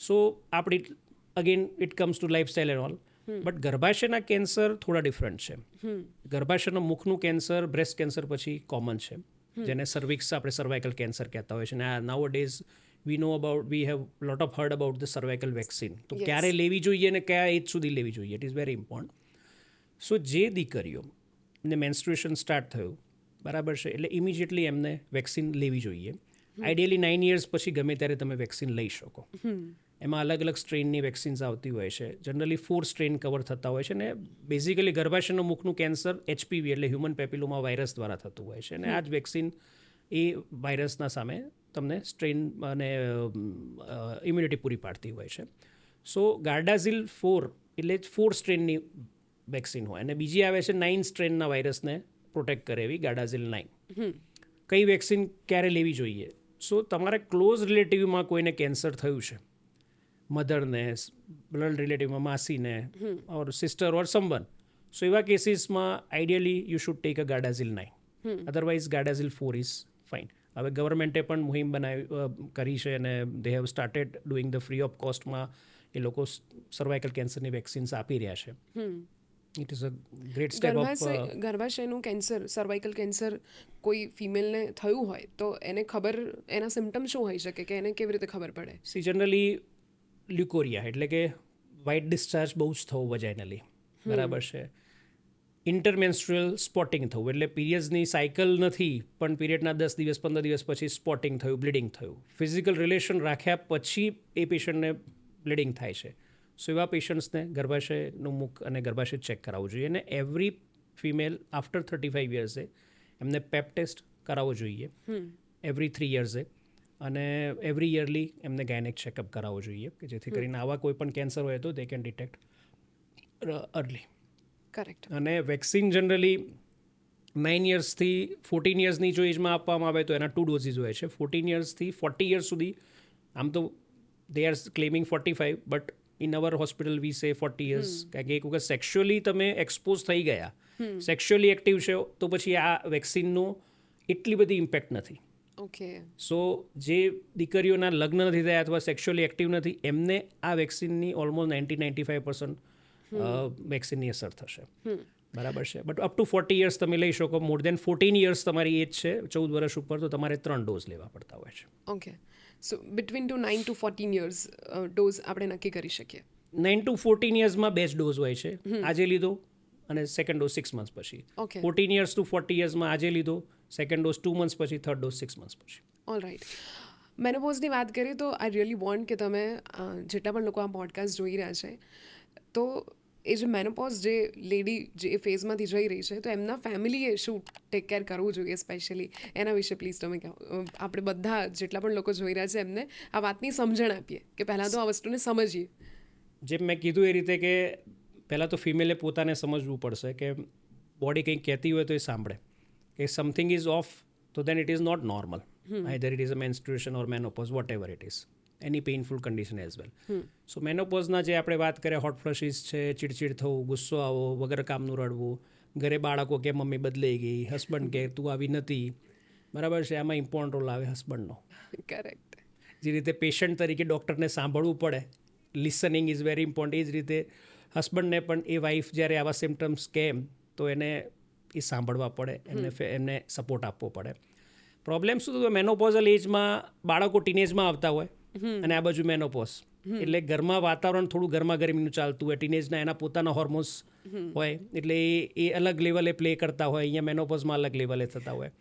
સો એ વખતે કોન્ફ્લિક્ટ ઓફ હોર્મોન્સ એકચ્યુઅલી. સો એ વખતે બેલેન્સ તો અલ્ટિમેટલી હસબન્ડને જ કરવાનું આવતું હોય છે, પણ ઇટ્સ અ ટુગેધર ફેમિલી. એકબીજાએ સપોર્ટ કરશે તો જ આ વસ્તુમાંથી ઓવરકમ બધા કરી શકશે. અને ઇટ ઇઝ અ ટ્રીટેબલ, અને મેજોરિટી કેસીસમાં લાઇફસ્ટાઇલ અને લિટલ કહેવાય ને કે મોડિફિકેશન્સથી જ આ વસ્તુને ટ્રીટ કરી શકાતું હોય છે. આની કોઈ એવી ટ્રીટમેન્ટ નથી કે તમારે ટ્રીટમેન્ટ લેવી જ પડે. Unless and until patient is an extreme level of psychological disturbance, then only we send them to psychiatrist or psychological counselling, otherwise no. Yes. So તમારા જે વાઇફ છે બદલાઈ નથી ગયા, એમના હોર્મોનમાં પ્રોબ્લેમ થઈ ગયો છે, so please take care of her. ડૉક્ટર્સને એવું કહેવામાં આવતું હોય છે ઘણી વખતે કે ભાઈ આ લોકો ઓલવેઝ બિઝી હોય છે, આ છે તે છે, બરાબર. પણ મેં મારા પોતાના કેરિયરની વાત કરું કે હું મારી પોતાની વાત કરું તો I am always enjoying my work. એટલે હું કોઈ દિવસ એવું નથી લેતો કે બર્ડન તરીકે આ વર્કને જોતો જ નથી કે હું મારા ફેમિલીને ટાઈમ નથી આપી શકતો કે બાળકોને ટાઈમ નથી આપી શકતો. કારણ કે મેં શરૂઆતમાં જ કીધું કે હું અમારા ફાધરને દિવાળી ટુ દિવાળી જોતો હતો, કે એમને એટલું બધું કામ કર્યું છે અને એ હાર્ડશીપ અમે જોઈ છે. એ અલ્ટિમેટલી એ પૈસા માટે નથી, પૈસા is byproduct in every profession. પૈસા કમાવા માટે હવે નાવડેઝ તો ઘણું બધું છે કે જેમાં તમે બધું કરી શકો. Doctors can not make a money, they can have a good, કહેવાય ને કે એમની સ્ટાન્ડર્ડ ઓફ લાઈફ સારી હોઈ શકે, સારું ઘર હોઈ શકે, ગાડી હોઈ શકે, but they can not become a millionaire ગમે તેટલું કરે તો પણ.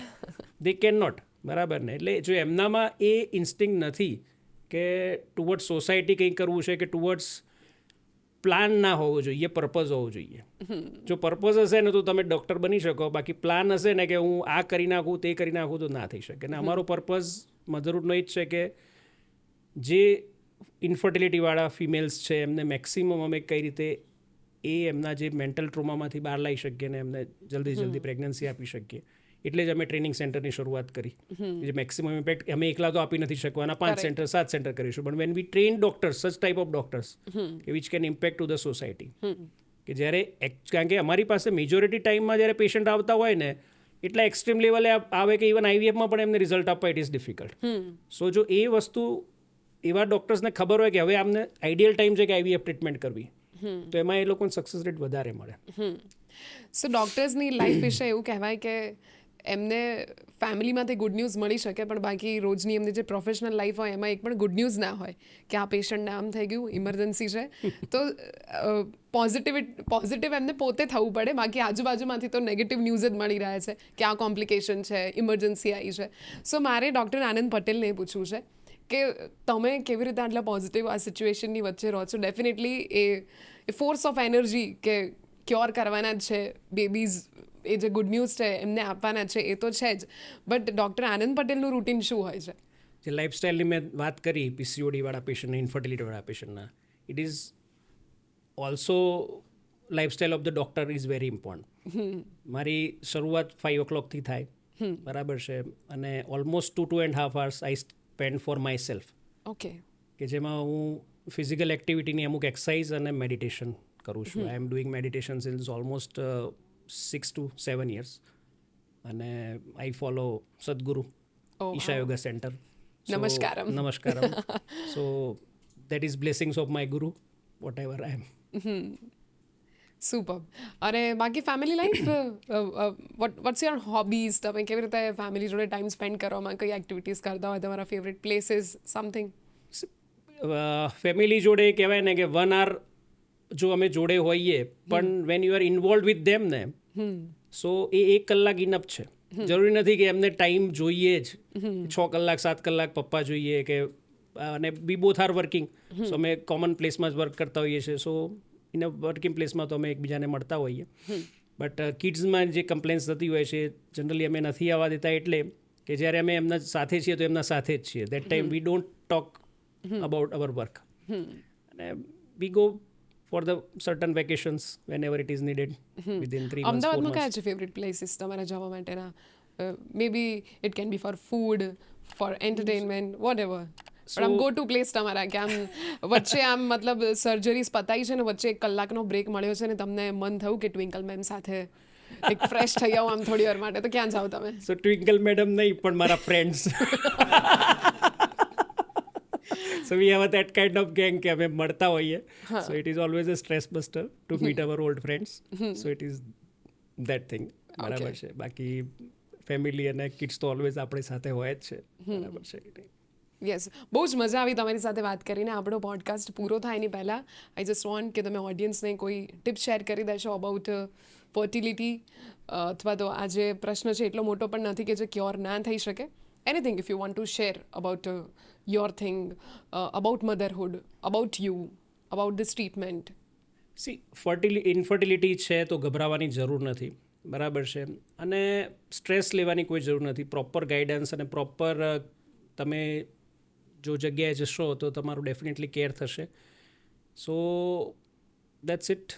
સો અત્યારે આપણી સાથે હતા doctor Anand Patel from the મધરહુડ IVF centre. અને સર, તમારી સાથે વાતો કરીને બહુ જ મજા આવી. અને એક કન્વર્ઝેશન કરતાં એક્સચેન્જ ઓફ નોલેજ એ સાંભળવાની મને બહુ જ મજા આવી. આપણે જેટલા પણ વ્યુઅર્સ છે એમને પણ મજા આવી ગઈ, કારણ કે તમે એવા ડિસીઝની કે એવા ફિમેલ પ્રોબ્લેમ્સની વાત કરી કે જે કદાચ કોઈ ફિમેલ એના જીવનમાં એમાંથી પાસ પણ થઈ રહી હશે પણ એને ખબર નહીં હોય. તો જો એ જ સમયે તમે આ પોડકાસ્ટ જોઈ રહ્યા છો અને જો તમે એવા કોઈ પ્રોબ્લેમમાંથી પાસ થઈ રહ્યા છો તો you can definitely visit to મધરહુડ IVF centre, જ્યાં તમે ડૉક્ટર આનંદ પટેલને મળી શકો છો. અને વોઇસ ઓફ યોર્સના પ્લેટફોર્મથી આપણે આ વાતો આટલા બધા લોકો સુધી પહોંચાડી છે અને તમારી જોડે વાત કરી છે. તો મેં આ પ્લેટફોર્મ ચૂઝ કર્યું એના માટે we are very much thankful to you. Thank you. Thank you. Thank you.